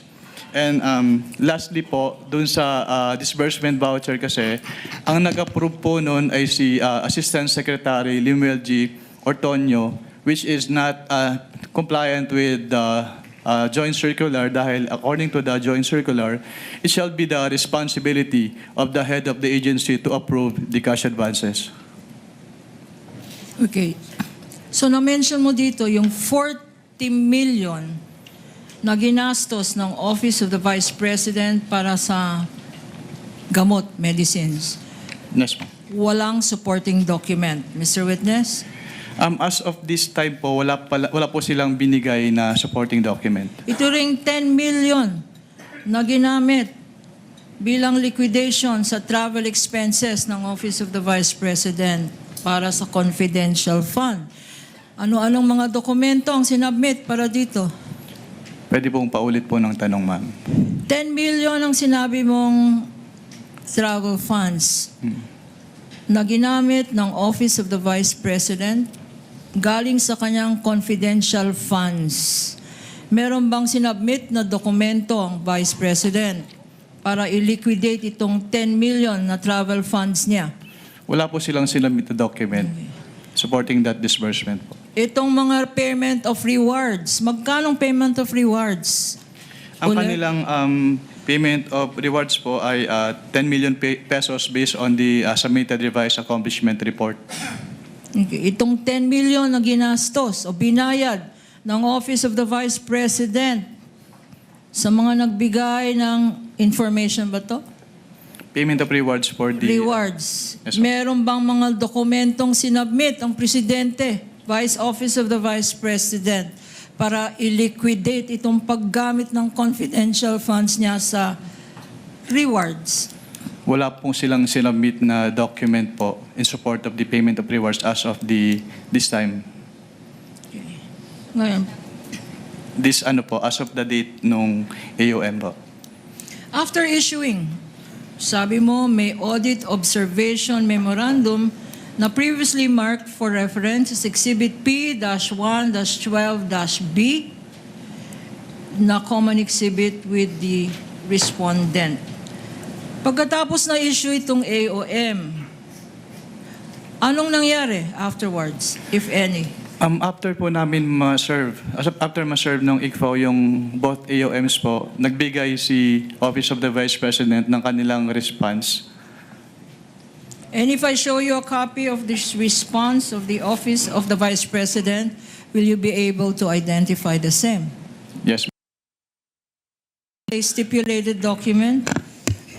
This is Assistant counsel of both parties may approach the witness to guide him as to the document being identified. this is Exhibit P-1-12-C for the petitioner.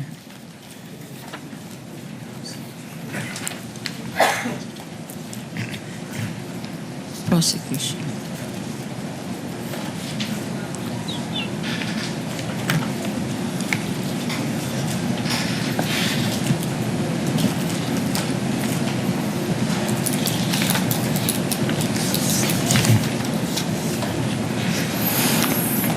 Ito bang response ng Office of the Vice President? In-evaluate mo din? Yes, ma'am. At anong findings mo, if any? Actually po, before ko na-evaluate itong response na ito, nag-submit pa sila ng additional response sa amin. At sabay po namin in-evaluate yung kanilang both responses. So, dalawang response. Yes, ma'am. At ano ang findings mo sa dalawang response na to? Sa response po kasi nila, they attached the documentary evidence of payments. So nagkaroon po kami ng finding about the various payment of rewards made based on the submitted documentary evidence of payments na naka-attach dun sa response nila in the form of acknowledgment receipts. So based on the acknowledgement receipts na sinamit po, nagkaroon sila ng payment of rewards in cash, in medicine, and in various goods. At lahat po nung kanilang payment of rewards ay walang naka-attach na any document supporting the success of the information gathering activity or surveillance activity on account of the information given by the informer. And also po, nagkaroon din sila ng various purchases based on the documentary evidence of payments. Meron po silang yung kanilang binili na medicines and various goods which were given as rewards. Yung kanilang binili na supplies, yung binili nila na tables and chairs and desktop printers and computers. Pero yung supporting document lang po nun ay acknowledgement receipt instead of official receipts or sales invoices. And also, with respect to the payment po ng tables and chairs and desktop printers and computers, hindi po nila in-indicate if those purchases were really intended for the confidential operations of the OVP.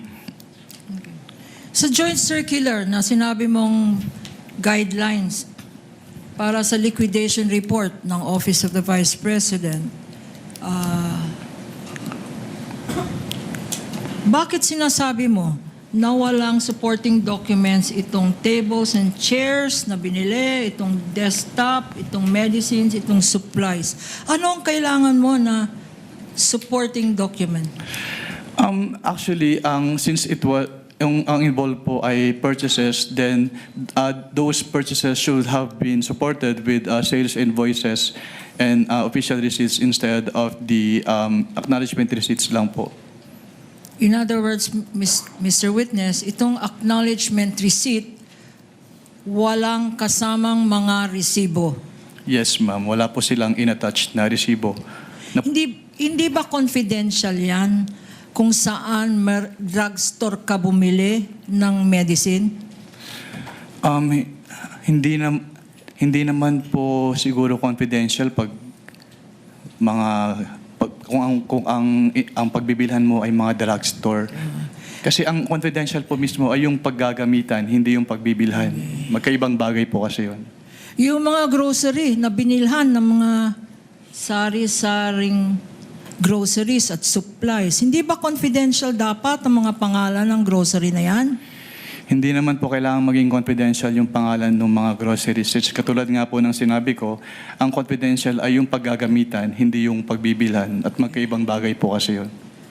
Yung hardware stores na pinagbilhan ng mga tables and chairs tsaka desktop, hindi ba confidential yung mga pangalan ng mga hardware stores na yan? Hindi rin po necessarily na confidential yung pangalan ng hardwares dahil yun nga po, hindi naman confidential yung pinagbilan kundi yung paggagamitan ng kanilang pondo. Your Honor. At this juncture, Your Honor, may we With the permission of manifest? counsel for the panel of prosecutors. Yes, what is the pleasure of Your the Honor, counsel? may First one? we move to strike out the responses of the witness to those questions as he's not competent and qualified to answer, especially since he is not pointing to any provision of the JC as to his opinion on whether confidential o hindi ang mga pangalan ng mga drugstores, ang mga pangalan ng mga sari-sari stores, Your Honors. I think that is beyond his competence, Your Honor, as an auditor. If I may respond. Unless, Your Honor, he can point to a specific provision in the joint circular. Your Honor, Counsel please. for the panel for prosecutors, Attorney Kapunan may respond before the Your chair Honor, makes a ruling. please, Your Honor. First of all, they're asked and answered. Counsel should have timely objected when being asked. 3 times he was asked. Secondly, Your Honor, I don't think it is accurate to say that this has no basis because earlier, pinaghirapan po namin pakita yung mga particular provisions ng Joint Circular 2015 para i-point out ano-ano ang mga pwedeng gamitan ng confidential funds. At ano-ano ang pwedeng paggamit or bawal na paggamit ng confidential funds.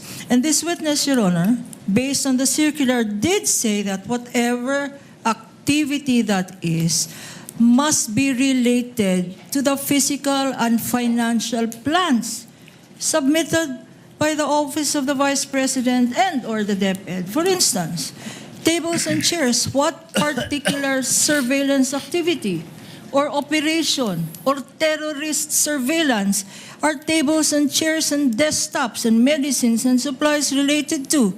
The payment of rewards, Your Honor. Again, this witness cited the particular provision of the joint circular that says the payment of reward should not stop there. It should point, Your Honor, according to the joint circular, it should point to particular documents that would show or point to that activity by which the rewards were deserved, Your Honor.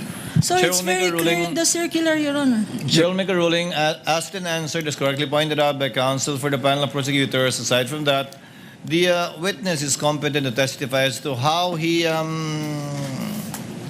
evaluated the submissions and the response letters given by the Office of the Vice President in relation to the AOMC issued that were all based on JMC number 15-01. Your Honor, yes, I will counsel not for... be asking for reconsideration, and I will submit to the ruling of the court. I just want to make it of record that when we say asked and answered, Your Honors, I gave leeway to the opposing counsel to ask the question, basically because I did not think the question was objectionable, but it is the answer that I'm asking to be stricken out based on the competence of the witness, because there is no provision under the JC that says ano yung sari-sari store ay hindi confidential. But again, Your Honor, I just wanted to put that on the record, but I will abide by the ruling of the Honorable Presiding Duly Officer, noted, Your Honor. counsel for the respondent, and you may note a continuing objection should the counsel for the panel of prosecutors continue with this Thank you, line Your of Honor. questioning. Attorney Thank you, Kapunan, Your you may Honor. proceed. Thank you, Your Honor. At this juncture, Your Honor, may we manifest for the record that in accordance with our request for stipulation, we had presented for stipulation to counsel for the respondent 845 acknowledgement receipts, Your Honor, that would show recipients of the various amounts mentioned in relation to disbursement of confidential funds, their names, what they were spent for, and the dates of receipts, Your Honor. Sadly, counsel for the respondent has refused, despite this being common exhibits for the prosecution and defense, Your Honor, counsel has refused to stipulate. May I repeat that now? We are not stipulating as to the contents, which will be properly identified in part, because we will not present all 845, Your Honor, documents. But may we know from counsel if What he does will counsel for respondent say? attest to its existence, and that these were documents they themselves, Your Honor, submitted to the COA ICFAO by way of their liquidation. These are their very own documents by way of liquidation to the confidential funds, which were allotted and spent by the Office of the Vice President and the DepEd. But for the meantime, for the Office of the Vice President, Your Honor, these Attorney po? very same documents are what they submitted to the COA ICFAO, Your Honor. Attorney po? Your Honor, I beg the indulgence of the Honorable Court as well as the distinguished opposing counsel, but we really cannot stipulate on these matters precisely because the insinuation that this was the very documents that the OVP and DepEd submitted to COA is very much in question, Your Honors, because we can easily raise the issue and chain of custody. I'm not saying we will, but that is always on the table. And precisely, Your Honors, although they are labeled as common exhibits, we marked them separately, Your Honor. We did not have markings on the same documents, Your Honor. And that is our position. But again, I beg the indulgence and the patience, Your Honor, of the distinguished opposing counsel and the Honorable Court. Can I just, Counsel, my last manifestation, Your Honor, anent this acknowledgement receipts, Your Honor. You will note from the acknowledgement receipts that these are certified true copies. certified true copies of receipts submitted to the COA ICFAO, Your Honor. They're not documents from the prosecution. They are documents which this witness, by way of subpoena, duces tecum, and testificandum, produced before this court, Your Honor. So the provenance, the source of these documents, and there is a certification issued by his office, show that there should be no doubt as to where these documents came from. As to their existence, Your Honor, there should be no doubt.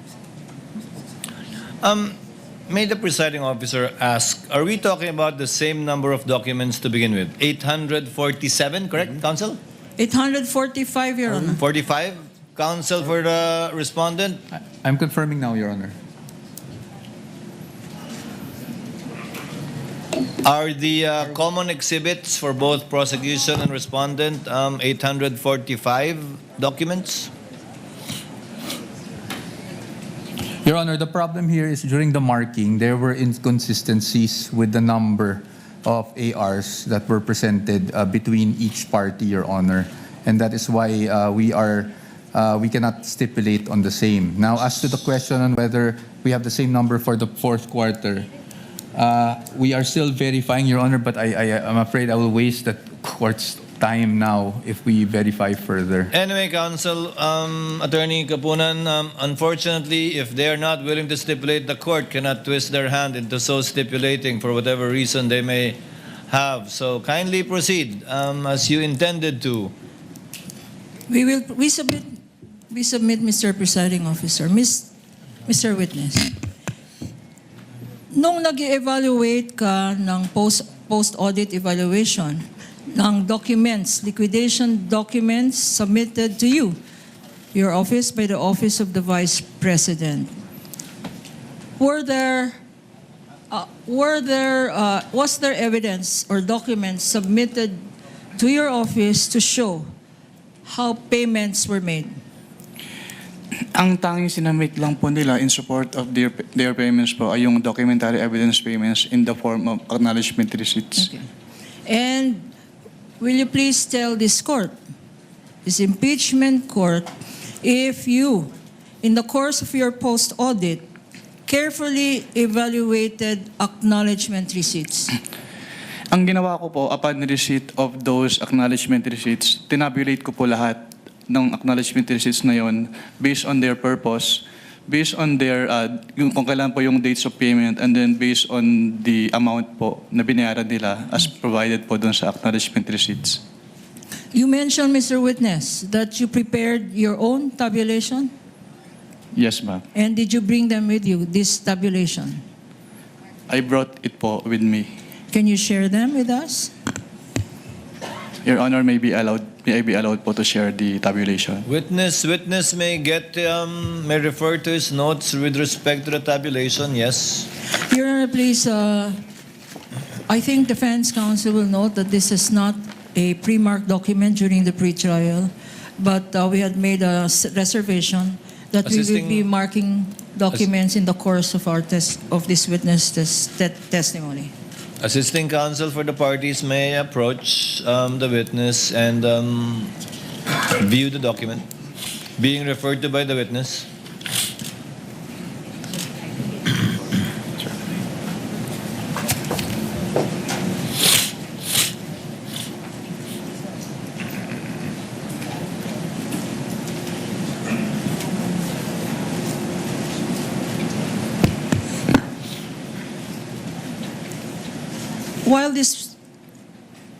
While counsel for the respondents are perusing the document, Your Honor, may we have this marked as Exhibit P-I-29?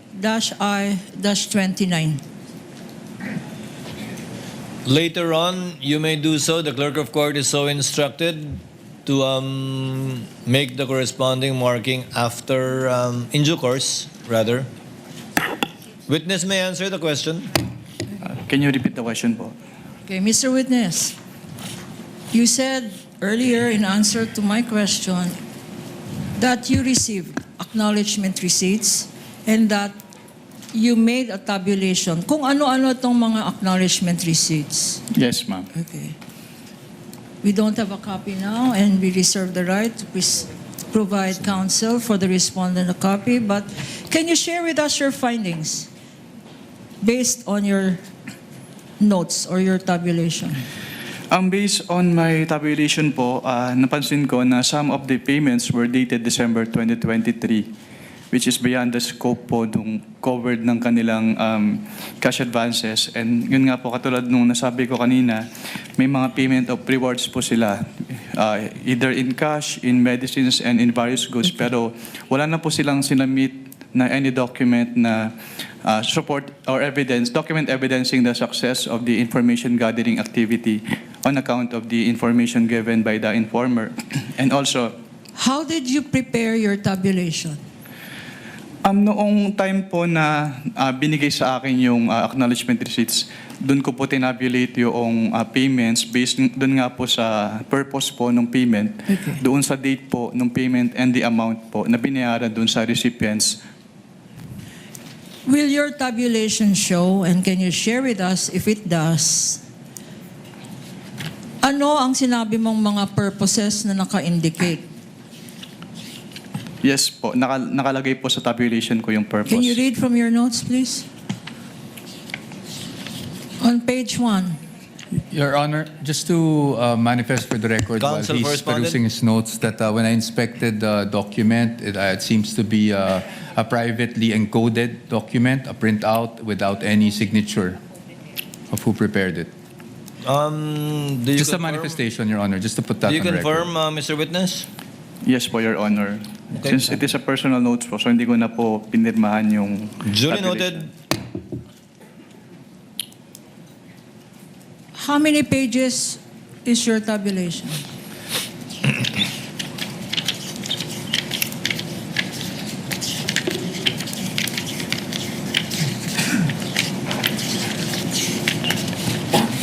$19 pages po. Okay.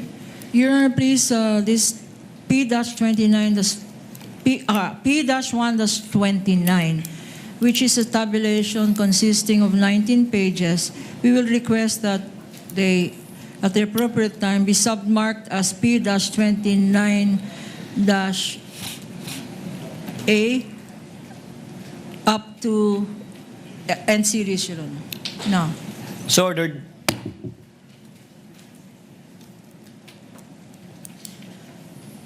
can you read from your tabulation? What is in page 1? How many names are there? Total, if you recall. And based on your tabulation. Can you repeat your question po? Based sa tabulation na ginawa mo, na sinabi mo na summary ng mga acknowledgement receipts, how many is the total of the acknowledgement receipts? Based on the acknowledgement receipts po, ang lumalabas na expenses ay 125,150,000. 125,150,000. 150,000. For what period is this, Mr. Witness? Based on the documents po na submitted to us, December 21 to 31, 2022. Pero katulad nga po ng sinabi ko, some of the dates po dun sa acknowledgement receipts ay dated December 2023. Okay. Sinabi mo na ang total is 125,150,000. Magkano ba ang binigay na confidential funds? Based on the documents submitted to ICFAO, 125 million pesos po. May discrepancy. Hindi tugma, 150,000 na butal. Based on the documents po, yes, may discrepancy po yung acknowledgement receipts and the accomplishment report. Okay. Thank you for your pointing that out. Ano pa ang dapat malaman namin sa tabulation mo?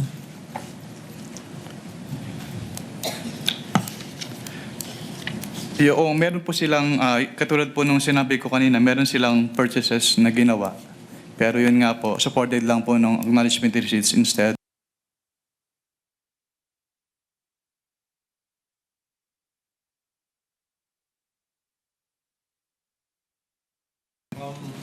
Counsel Meduso.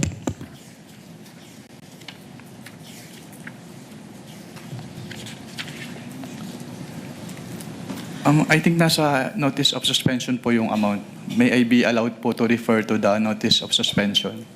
Okay. At This the, is a stipulated document, right, Counsel? yes, Your Honor. The notice of suspension is. The We notice will of present. We will ask again the question in due course. Kindly ask the question again, Counsel for the panel of prosecutors. Witness is asking for permission to refer to the notice of suspension to answer your question.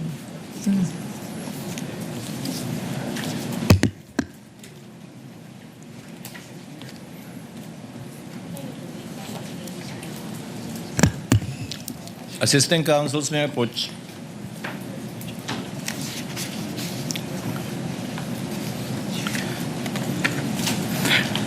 Based on this notice of suspension, actually wala pong total pero nandito po yung breakdown ng amounts per type of purchase po. Okay. Can we go through the breakdown of amounts? Opo. Based on your notice of suspension, which is a common exhibit of As the to the- prosecution and the defense. As to the various goods which were given as rewards, 34,857,000. As to the medicines which were given as rewards, 34 million for rewards. as to the medicines po which were given as rewards, 24,930,000. As to the purchase supplies, 11,813,000 pesos. As to the tables and chairs, 500,000 pesos. And as to desktop computers and printers, 3 million pesos. What else, Mr. Witness?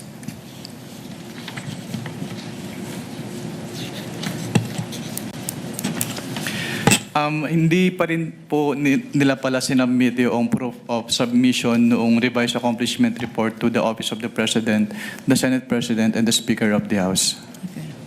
Ngayon, if we show you a select few of these acknowledgement receipts, would you be able to identify them? Yes, ma'am.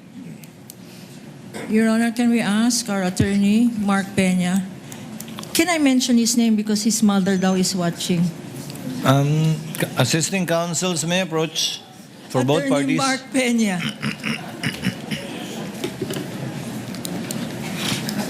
Ano na ma-identify yan?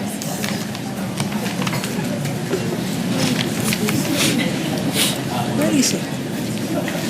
Your Honor, the witness is being presented for the record 845 acknowledgement receipts.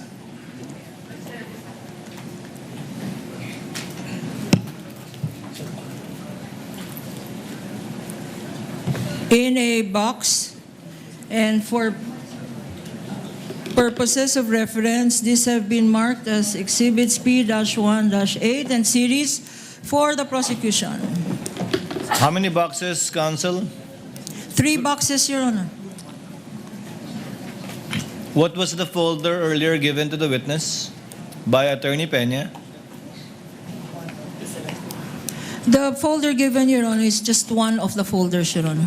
Inside the box. Inside the box. So for the record, Your Honor, Attorney Peña showed to the witness a sample folder of a folder which is among the 845 documents inside several folders inside 3 boxes. Containing the 845 exhibits. Yes, Your Honor. Assisting counsel may show the witness a sample of the 845 acknowledgement receipts contained in a folder.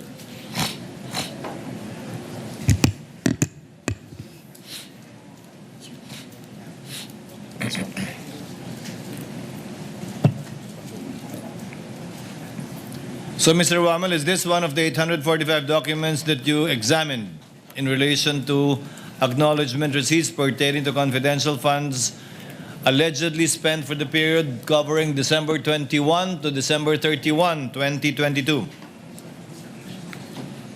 Yes, sir. Yes po, Your Honor. You're a witness, counsel. Okay. If I show you some, the defense.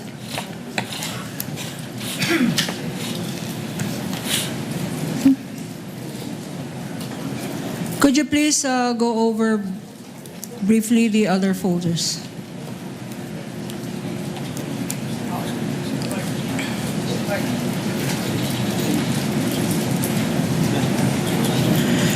Your Honor, please, may we ask for a 3-minute recess for this? For what purpose, counsel? So you can go over the folders and so I can sit down.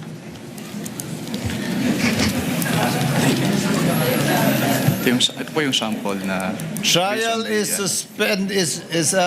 suspended for how many minutes, counsel? 3 minutes then.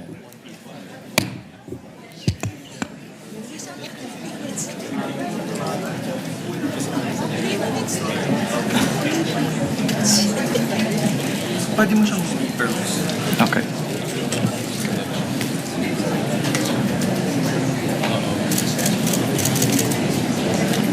Do I have to?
Trial is resumed.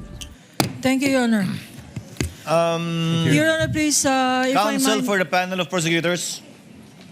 Yes, ma'am. if I may, Your Honor, as can be seen, the examination of the documents took more than 3 minutes, just to attest that these documents are voluminous. And in connection therewith, Your Honor, since counsel has not agreed to a stipulation of all 845 documents, we call to rescue Section 130 of Rule 130, Section 3, Your Honor, C. And for the record, if we may be allowed to read, Your Honor. This rule on documentary evidence is the exception to the original document rule, which requires that all documents must be presented. But in this particular section, Rule 130, Section 3C, it says, Your Honors, that when the original consists of numerous accounts, and that is what we are seeing today, and other documents which cannot be examined in court without great loss of time, and the facts sought to be established from them is only the general result of the same. I think, Your Honor, this is applicable, especially if we likewise see Section 7, which is summaries of the same rule, Your Honor. In Section 7, entitled Summaries, when the contents of documents, records, photographs, or numerous accounts are voluminous, as can be seen, 3 boxes and several folders, and the facts sought to be established is only the general result of the whole, the contents of such evidence may be presented in the form of a chart, a summary, or calculation. Your Honor, please, I think under this Rule 130, Section 3C, in conjunction with Section 7 relating to voluminous records and summaries, Your Honor, we will be, as we had earlier, marked a tabulation, which is the summary of all 845 acknowledgment receipts, Your Honor, all of which are intended to just prove one thing, Your Honor, to prove that certain amounts are covered by acknowledgment receipts which were submitted by way of liquidation for confidential funds, and the purpose for which they were spent or discharged or withdrawn are not in compliance with Joint Circular 2015, Your Honor. That is the result intended from this 845 documents, which we will no longer individually present. In lieu thereof, Your Honor, pursuant to Section 3C in conjunction with Section 7 of Rule 130, we will just be presenting the tabulation, Your Honor, marked as Exhibit P-1-29 and series, Your Honor, and reserve the right to just highlight certain select acknowledgement receipts, which we will ask this witness to testify to as to the contents thereof, Your Honor. Comment from counsel for respondents. We have no objection to the applicability of the rule invoked, Your Honor, by the distinguished opposing counsel without prejudice to our right to test the accuracy of the table at the proper time. And to individually question its authenticity during cross or Yes. during its presentation, and to be given copies as well, should you so desire. Correct, subject to cross, Your Honor. Counsel may proceed in accordance with Rule 130, Section 3C in relation to Section 7, in relation to, given that the documents are indeed voluminous. And for the information of the Senator Judges, this does not in any way detract from the fact that the documents, the acknowledgement receipts do exist, only that they are too voluminous, therefore the witness will be testifying based on his summary of these documents instead of individually. Counsel for the panel of prosecutors may proceed. Thank you, Your Honor, for the ruling. Now, I will show you select few of these acknowledgement receipts. And for better appreciation of the Honorable Impeachment Court, we will be flashing some select few. Exhibit P-1-8-184. Showing to you, Mr. Witness, this exhibit.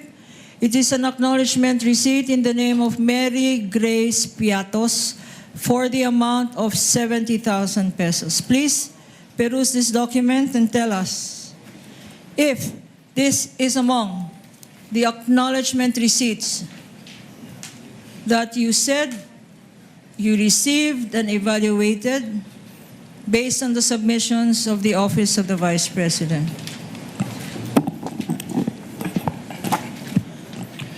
This AR po is among the acknowledgement receipts submitted by the OVP to ICFAO.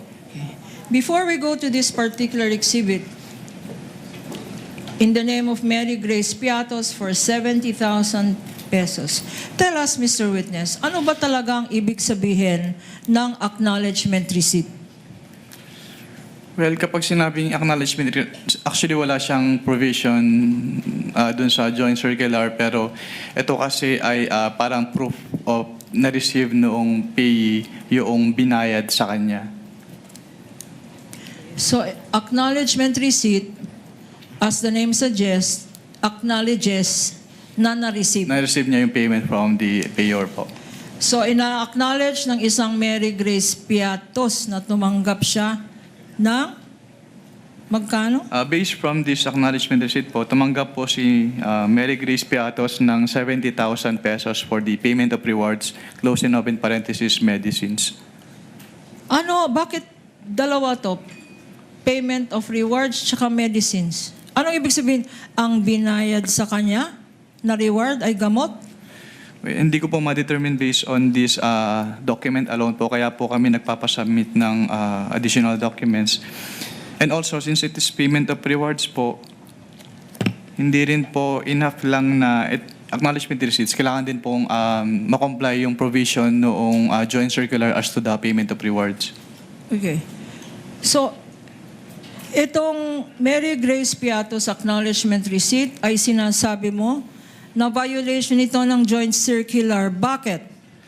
Dahil hindi po ito properly supported by document evidencing success po, which is required under 4.8.5 of the joint circular 2015-01. Okay. Incidentally, Mr. Witness, pag merong pangalang Mary Grace Piatto, kayo ba ay nag-i-investigate o kasama ba ng post-audit nyo ang mag-ascertain sino ba itong Mary Grace Piatto? Since what we do po is compliance audit, so ang nagiging basehan lang po namin ng audit ay kung ano yung nakalagay or piniprescribe ng Joint Circular 2015-01. Pero dun sa Joint Circular naman po kasi, hindi naman nakalagay doon na kailangan tignan namin yung recipient ng payment. Okay. I will show you another document. Mark for the prosecution, Attorney Peña, P-1-8-619. Another Piatto, name Rene Piatto. Pakibasa. The amount is 100... Counsel is Renan Piatto. Renan Piatto. Renan Piatto. Ang amount eh 110,000 pesos. At ang date ay 12/27/2023. Being flashed on the screen for better appreciation of the Honorable Impeachment Court. What observation can you make or have you made as regards this acknowledgement receipt? Based on this acknowledgement receipt po, binayad po siya noong December 27, 2023, which is 1 year po after nung supposedly coverage nung kanilang cash advance for confidential fund. Kailan ba binigay ulit itong cash advance? December 27, 2023 po, based on this document. Pero what actually is the correct date, if you know? I cannot determine po the correct date based on this document, pero dapat po kasi ipasok siya doon sa coverage ng kanilang cash advance based on the document submitted to ICPAO. So hindi ito pasok. Yes, ma'am. Based on this document, yung period of payment, yung date of payment po ay hindi pasok doon sa coverage ng kanilang cash advance. Anong tawag doon? Yung hindi pasok? Discrepancy? Hindi po siya discrepancy. Hindi lang talaga siya pasok. Parang the payment was made outside the coverage noong With the cash permission advance. of counsel, December 21 to December 31, 2022, yung covered period ng disbursement Yes. ng confidential fund, Mr. Wamil, right? Yes, Your Honor. So when you say hindi pasok dun sa period na yon, on Yes December po, Your 21 to 31, 2022. Yes po, Your Honor. Dahil 2023 nakalagay na taon, supposedly. Tama? Yes po, Your Honor. Okay. You may proceed, counsel. 12 months na hindi pasok. 2023. Exhibit P-1-8-4113. 413. In the name of Nova Santos for the amount of 85,000 pesos. Anong observation mo dito sa acknowledgement receipt na ito, if any? Since it is payment of rewards po, and closing up in parentheses, various goods, dapat ay supported po ito ng document of success as prescribed under item 4.8.5 of the Joint Circular 2015-01. Ano bang kinoconsider ng COA ICFAO na document of success? Actually, wala kang specific na document as prescribed under the Joint Circular. Pero kapag may sinabit po kasi sa amin, chine-check namin if the requirement of the Joint Circular is met. So tinitingnan po namin yung relationship between the successful information gathering or surveillance activities vis-a-vis yung information given by the informer.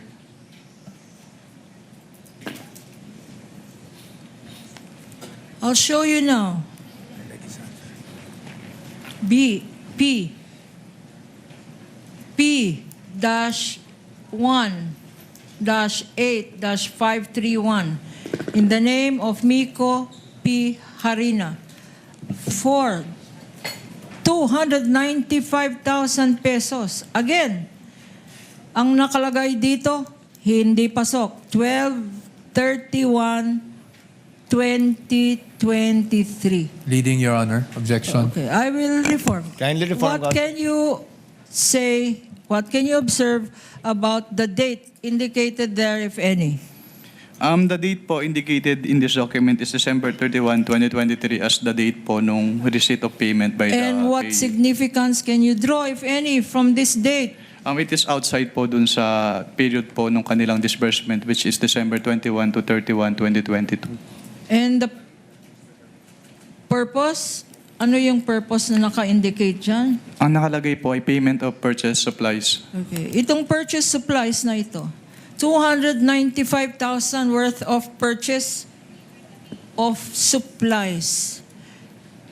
What documents, if any, were submitted Ang sinamit to po nila, indicate ano ang mga supplies worth 295,000 na binili nung 1 year after, 12/21/2023? Meron bang dokumentong sinubmit? At kung meron, ano-ano yun? wala po silang document na sinabmit. Ito lang pong acknowledgement receipt. Okay. P-1-8-643 in the name of Janice Marie Revilla. Na-investigate mo ba kung kamag-anak to ni Senator Bong Revilla? Mr. Witness? Mr. Witness? That is beyond na po our scope of audit. Okay. And the amount is 70,000 pesos. Again, for purchase of information, dated 12/28/2023. 2022. Any observation on this acknowledgement receipt? Wala naman po akong nakitang observation dito sa acknowledgement receipt na ito. Since yung purchase of information is among those allowable expenses naman po under the Joint Circular 2015-01. Patiting. P-1-8567 for 150,000 pesos. 12/23/2022. Parang hindi katiting ito. Patiting for purchase of information. Ang observation mo? Any observation? Since ang allowed naman po ang purchase of information under 4.8 of the Joint Circular, wala naman po akong nakitang observation with respect to this acknowledgement receipt.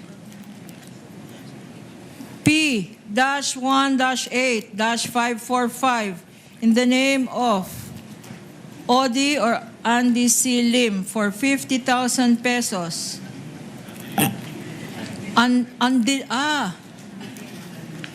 Andilim. Kanya ko pala hindi mabasa.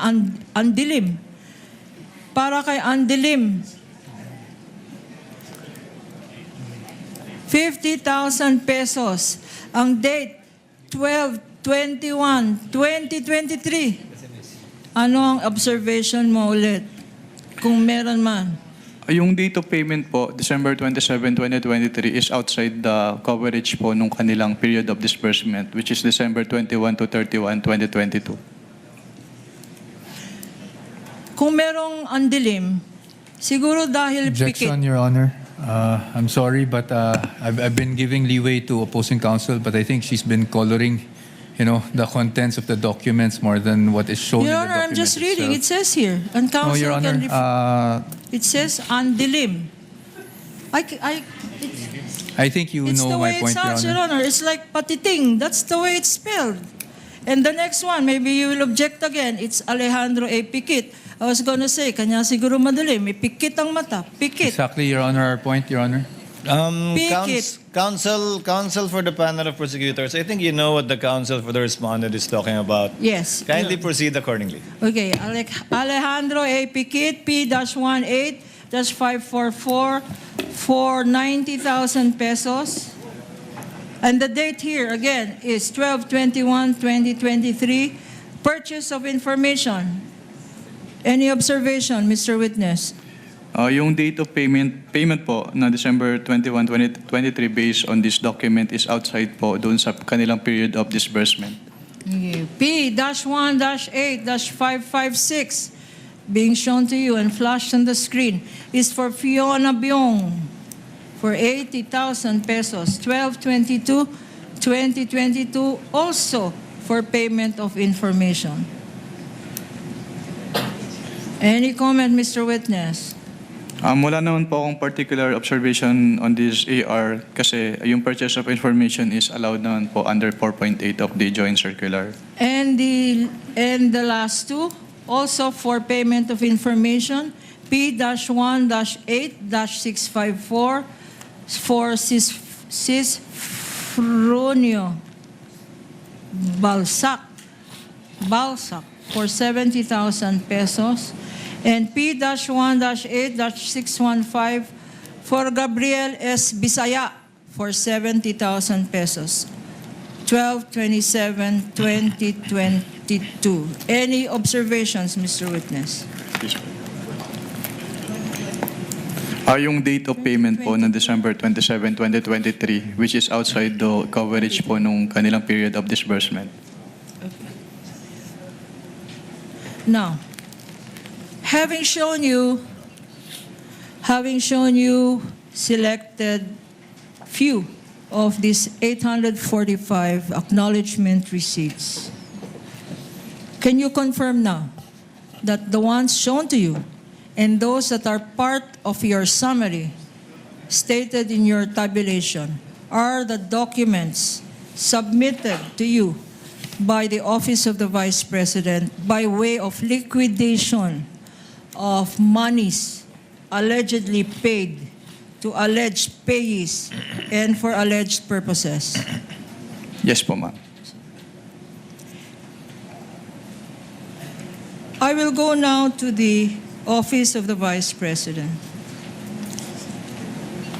What happened next, if any? From what period po yung tinatanong niyo, ma'am? From the date of... After you received the response of the Office of the Vice President, what action did you take, if any?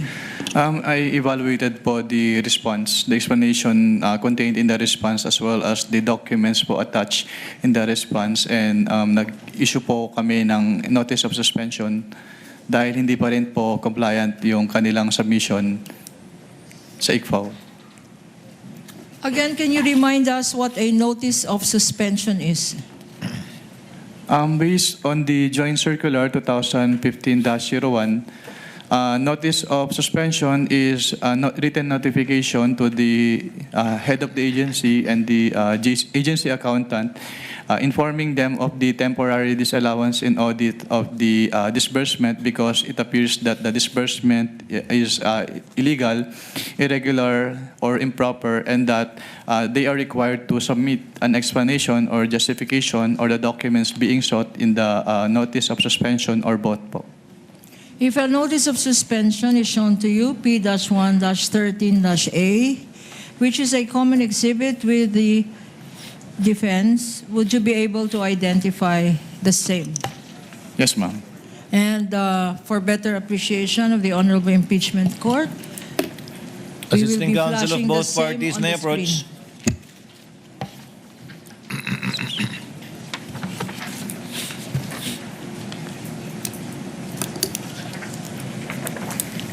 You may proceed, counsel. In your notice of suspension, which you said you issued, and which is a common exhibit, what were your recommendations thereat? In this notice of suspension po, katulad po nung in-explain ko kanina, may mga payment of rewards silang ginawa in cash, in medicine, and in various goods, pero hindi po properly supported with any document evidencing success as prescribed po in item 4.8.5 of the Joint Circular. That is observation number 1 po.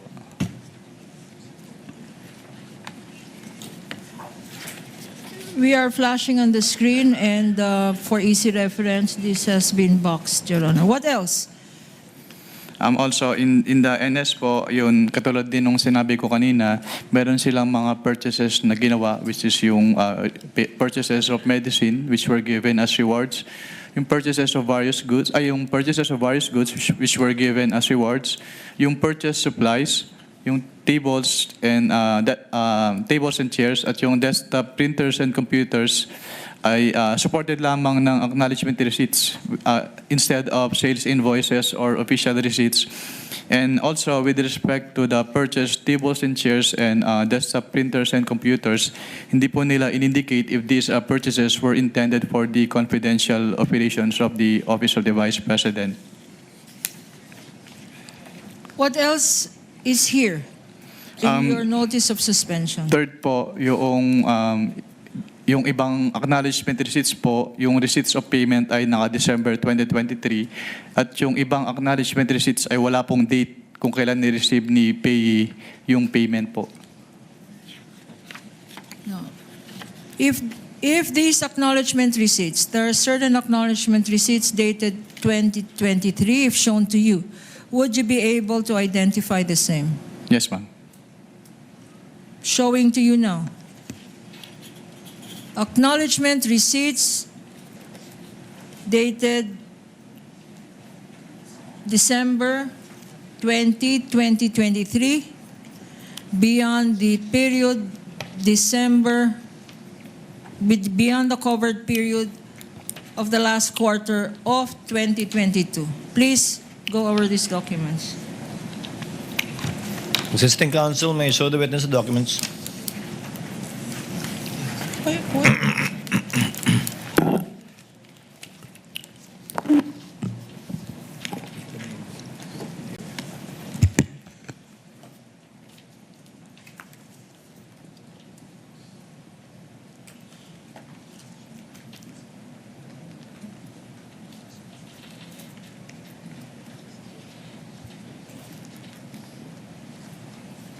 Your Honor, please, this notice of suspension, as I mentioned earlier, is a common exhibit, Your Honor, and I will call the witness to please take a look at Annex A of this notice of suspension, which appears to be a tabulation of these undated and dated 2023 acknowledgement receipts. Are you looking at it? Annex A?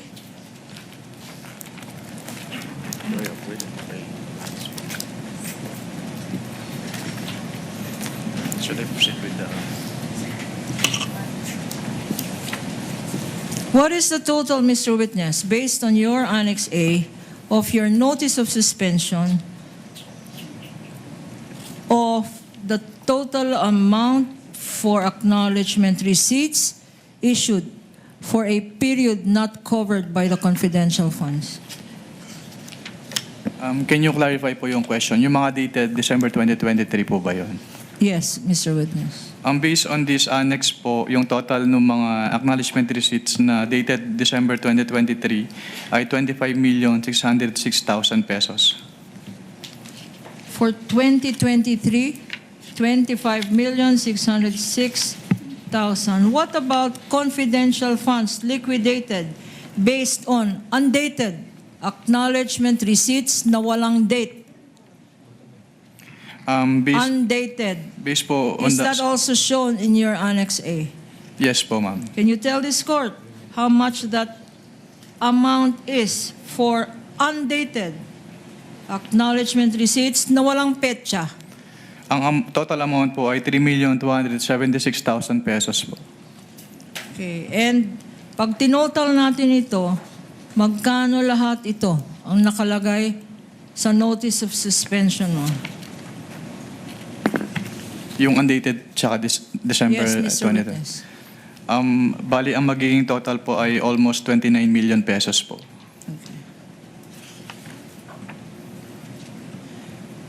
Sa notice of suspension, what other findings are stated thereat?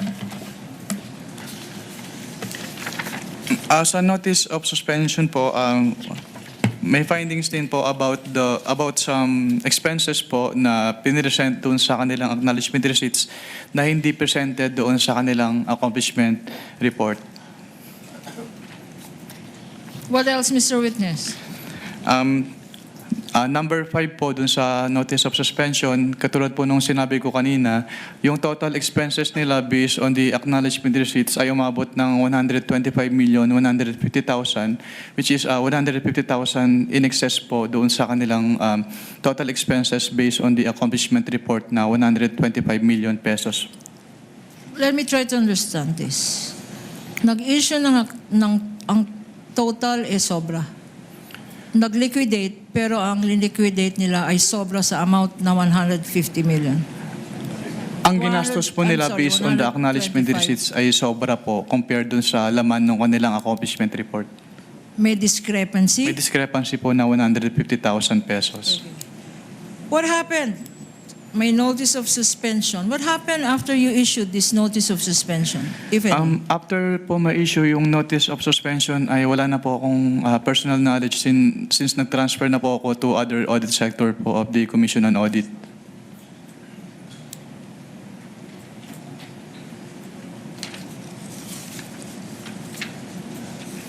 Thank you, Mr. Witness. We have just finished the liquidation of the last quarter of 2022. We are mindful, Your Honor, of the request of the presiding judge to end at 2:30. Would you like us to continue? There are 3 more quarters for the Office of the Vice President and the Department of Education. We can start for 10 more minutes or we can end here, Mr. Let's end at 2:30, Council. Let's try Yes, to okay. use up the time. You can proceed with the first quarter of the OVP. All of these documents are admitted and stipulated to by the Council for Respondent anyway. Yes, Your Honor. Now, Mr. Witness, let's now go to the first court,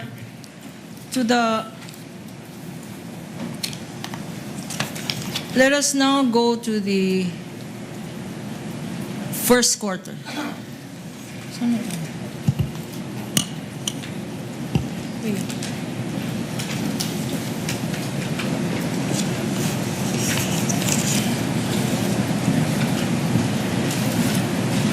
Mr. Witness, you mentioned earlier that aside from the fourth quarter of 2022, you also audited the OVP's liquidation of confidential funds for the first 3 quarters of 2023. You confirm that, Mr. Witness? Yes po, I confirm po.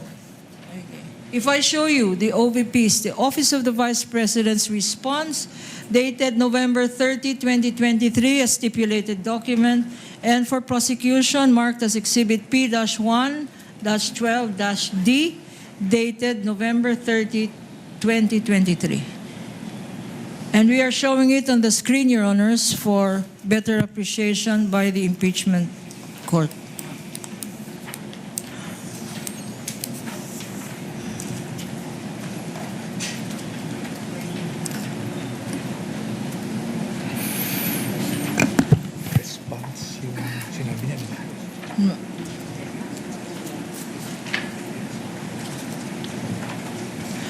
What, Mr. Witness, were, if any, were the liquidation documents submitted by the Office of the Vice President as regards the confidential funds received for first quarter and the second quarter of 2023? Counsel, just to point it out, I believe that the November 30 response pertains to the last quarter of 2022, not the first quarter of 2023.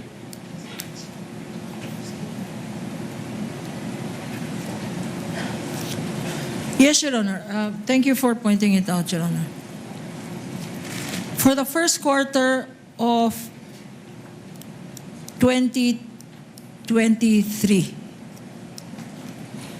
what documents were submitted by the Office of the Vice President by way of liquidation of the confidential funds for this period? The documents po submitted by the Office of the Vice President for the first and second quarter of 2023 include yung kanilang liquidation report, yung disbursement voucher, yung cheque, yung obligation request, their physical and financial plan for calendar year 2023, yung kanilang quarterly accomplishment reports, and yung proof of submission po noon dun sa Office of the President, the Senate President, and the Speaker of the House, yung certification po nung accountable officer on the utilization of the confidential fund, yung designation po nung kanilang special disbursing officer, yung specimen signatures nung signatories nung documents, at yung fidelity bond po nung kanilang accountable officers. And Mr. Witness, if these documents are shown to you, would you be able to identify the same? Again, Your Honor, the documents mentioned by the witness are stipulated documents. Counsel, and may reproach. marked both by the prosecution and defense.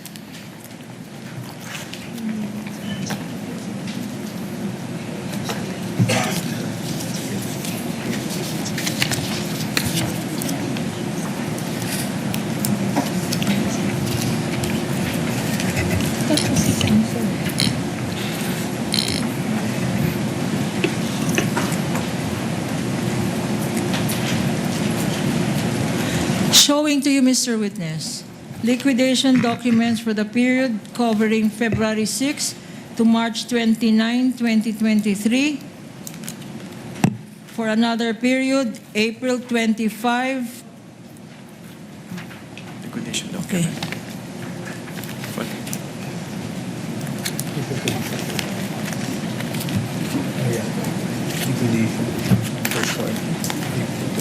Oh.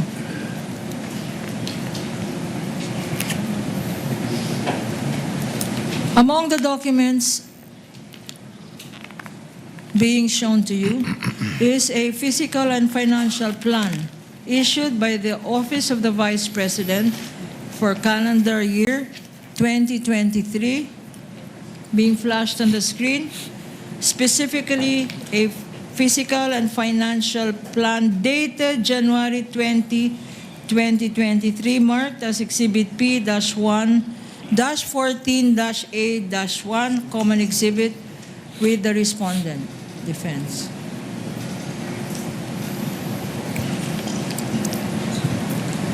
No. On the lower right side of this document, there appears a signature below the words approved by. Whose signature is this, Mr. Witness? This is the signature po of the Vice President Sara Duterte. And again, tell us why you know this signature. Tell us. Because the OBP po submitted specimen signatures of the signatories po, and one of the specimen signatures submitted is that of the Vice President, and her signature po on the specimen signature submitted is the same with her signature po on this document. And in this very same document, there is a phrase, quote unquote, approved by. What does this mean? Ang ibig sabihin po noon ay inapprove po ni Vice Presidente yung contents ng physical and financial plan na sinubmit sa ICFAO. Please take a look at these documents and tell us what significant observations have you made. If any. Based on this document po, hindi po naka-indicate dun sa column A yung specific confidential activities as required po under 4.2 of the Joint Circular 2015-01. Why is this necessary? It is necessary po since under item 4.2 po of the Joint Circular, it shall be the basis po ng disbursements ng kanilang confidential fund. What else did you observe, Mr. Witness? Since yung hindi po naka-enumerate yung kanilang specific confidential activities, yung columns for the expected outcome at yung column for the physical target ay hindi rin po kompleto since hindi po nakamatch yun doon sa kanilang specific confidential activities. For the record, because it's not quite clear, could you read for the record what is there stated in the third column? In the third column po, physical target. Letter A, number of identified areas with surveillance conducted and monitored, and letter B, percentage of activities implemented without untoward security-related incidents. Okay, you mentioned number of areas. What specific number was indicated there? Ang wala pong naka-indicate dito, ma'am. There is no indication as to areas. What about where? Specifically, province, city, where this surveillance is conducted? Wala pong naka-indicate dito based on this document po. And why is that necessary, Mr. Witness? Actually, it is a plan, since it is a physical and financial plan, so ito po talaga yung basis nila for their disbursement. Okay. What else is indicated there? What, can you repeat your question po? Ano pa nakalagay dyan sa third column na binabasa natin kanina? Yung dalawa lang po, yung A and B. Okay. Number of identified areas and yung percentage of activities implemented. And Mr. Witness, any other observation that you have made? Katulad po nung sinabi ko kanina, dapat ay nakamatch yan dun sa kanilang specific confidential activities. Pero since hindi po naka-enumerate yung kanilang specific confidential activities, so hindi rin po kompleto yung information dun sa kanilang physical target. Ano naman, based on this, ano naman ang provision, applicable provision ng joint circular? That is Ang yung, applicable dito. yung item 4.2 po of the Joint Circular. Ano ang 4.2 natin ulit? It provides therefore that all allocations for confidential fund must be supported with a physical and financial plan which shall indicate the proposed amount for each project, programs, and activities where the disbursements from the confidential fund shall be based. Okay.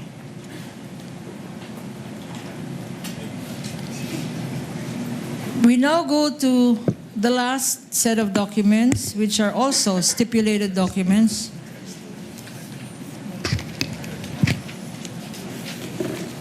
Three more documents.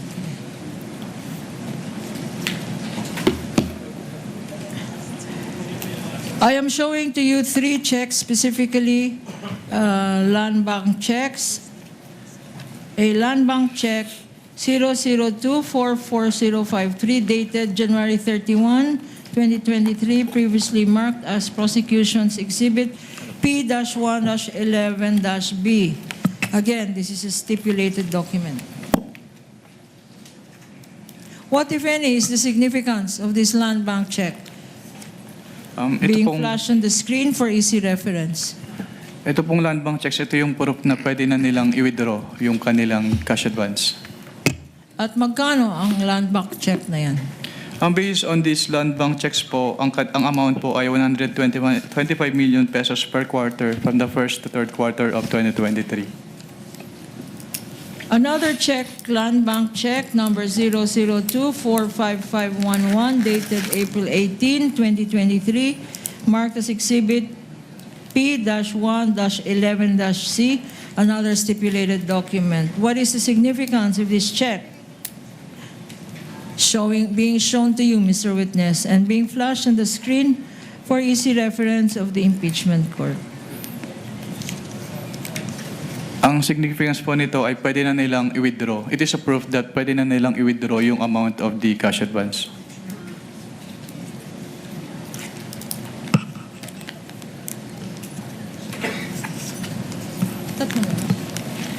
And Mr. Witness, these three checks, and there is one last more. One more check, counsel. One more check. Land bank check number 000245664 dated July 13, 2023, marked as Prosecution Exhibit P-1-11-D, also a stipulated common exhibit. Please take a look at this check.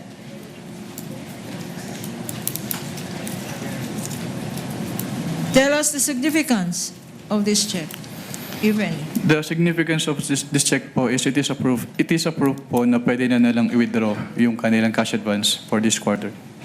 And this check submitted to your office, to the COA ICFAO, Yes, ma'am.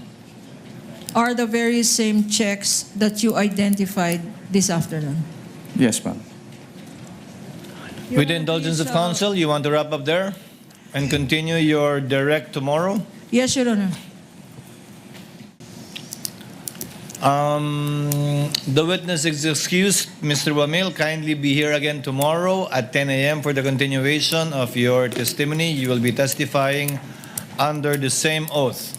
Now, for some administrative matters, pursuant to the July 20, 2026 ruling of the presiding officer, the BIR, Bureau of Internal Revenue, the Anti-Money Laundering Council, BDO Unibank, Philippine Savings Bank, PS Bank, Metropolitan Bank and Trust Company, Security Bank, Land Bank of the Philippines, and the Bank of the Philippine Islands, through their representatives, submitted the subpoena documents to the Office of the Clerk of Court on July 30, 2026. During their submission, however, BDO Unibank and Security Bank manifested their request for an additional period of 10 days. 10 banking days rather, until August 13 to submit documents which they were not able to submit on time. BDO requested for additional time to retrieve, compile, produce, and submit item number 3 in the subpoena, namely all account transactions, records, ledgers, journals, etc., and transaction logs. Meanwhile, Security Bank manifested that due to the volume, it was unable to complete the printing of documents pertaining to 2 of the 20 entities, namely GenCorp Industries and Cali 88 Foods Corporation. In view of the foregoing, the court resolves to note and grant the request of BDO for an additional 10 days, 10 banking days rather, or until August 13 to submit the additional documents required by the subpoena duces tecum. Likewise, BDO is directed to submit 4 additional USB flash drives containing the electronic copies of the subpoena documents which were submitted on July 30. The same ruling applies for the other banks and government agencies and offices. The court also notes and grants the request of Security Bank for an additional 10 working days from July 30 or until August 13 to submit to the clerk of court the 3 certified true copies and 5 USB flash drives containing the complete electronic copies of the bank records pertaining to GenCorp Industries Incorporated and Calia Foods 88.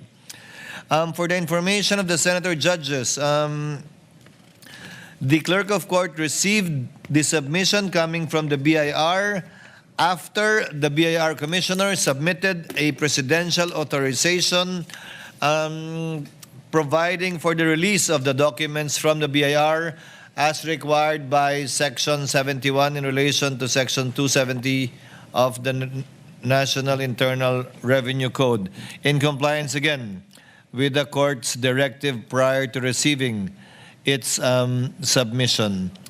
For the information of the senator judges and then for the information of the parties, copies shall be given, if at all, to the parties after the submissions shall have been completed, where the parties will be given equal opportunity to review the documents, photocopy the same, and study the same, since this is still the last article we will be taking up. So ordered. If there are no other business to be taken up, we will adjourn the trial, and for the information of the senator judges, session shall be convened at 3 p.m. in the afternoon upon advice of the Senate President, Senate President Win Gatchalian. Trial is adjourned until tomorrow, August 4 at 10 a.m.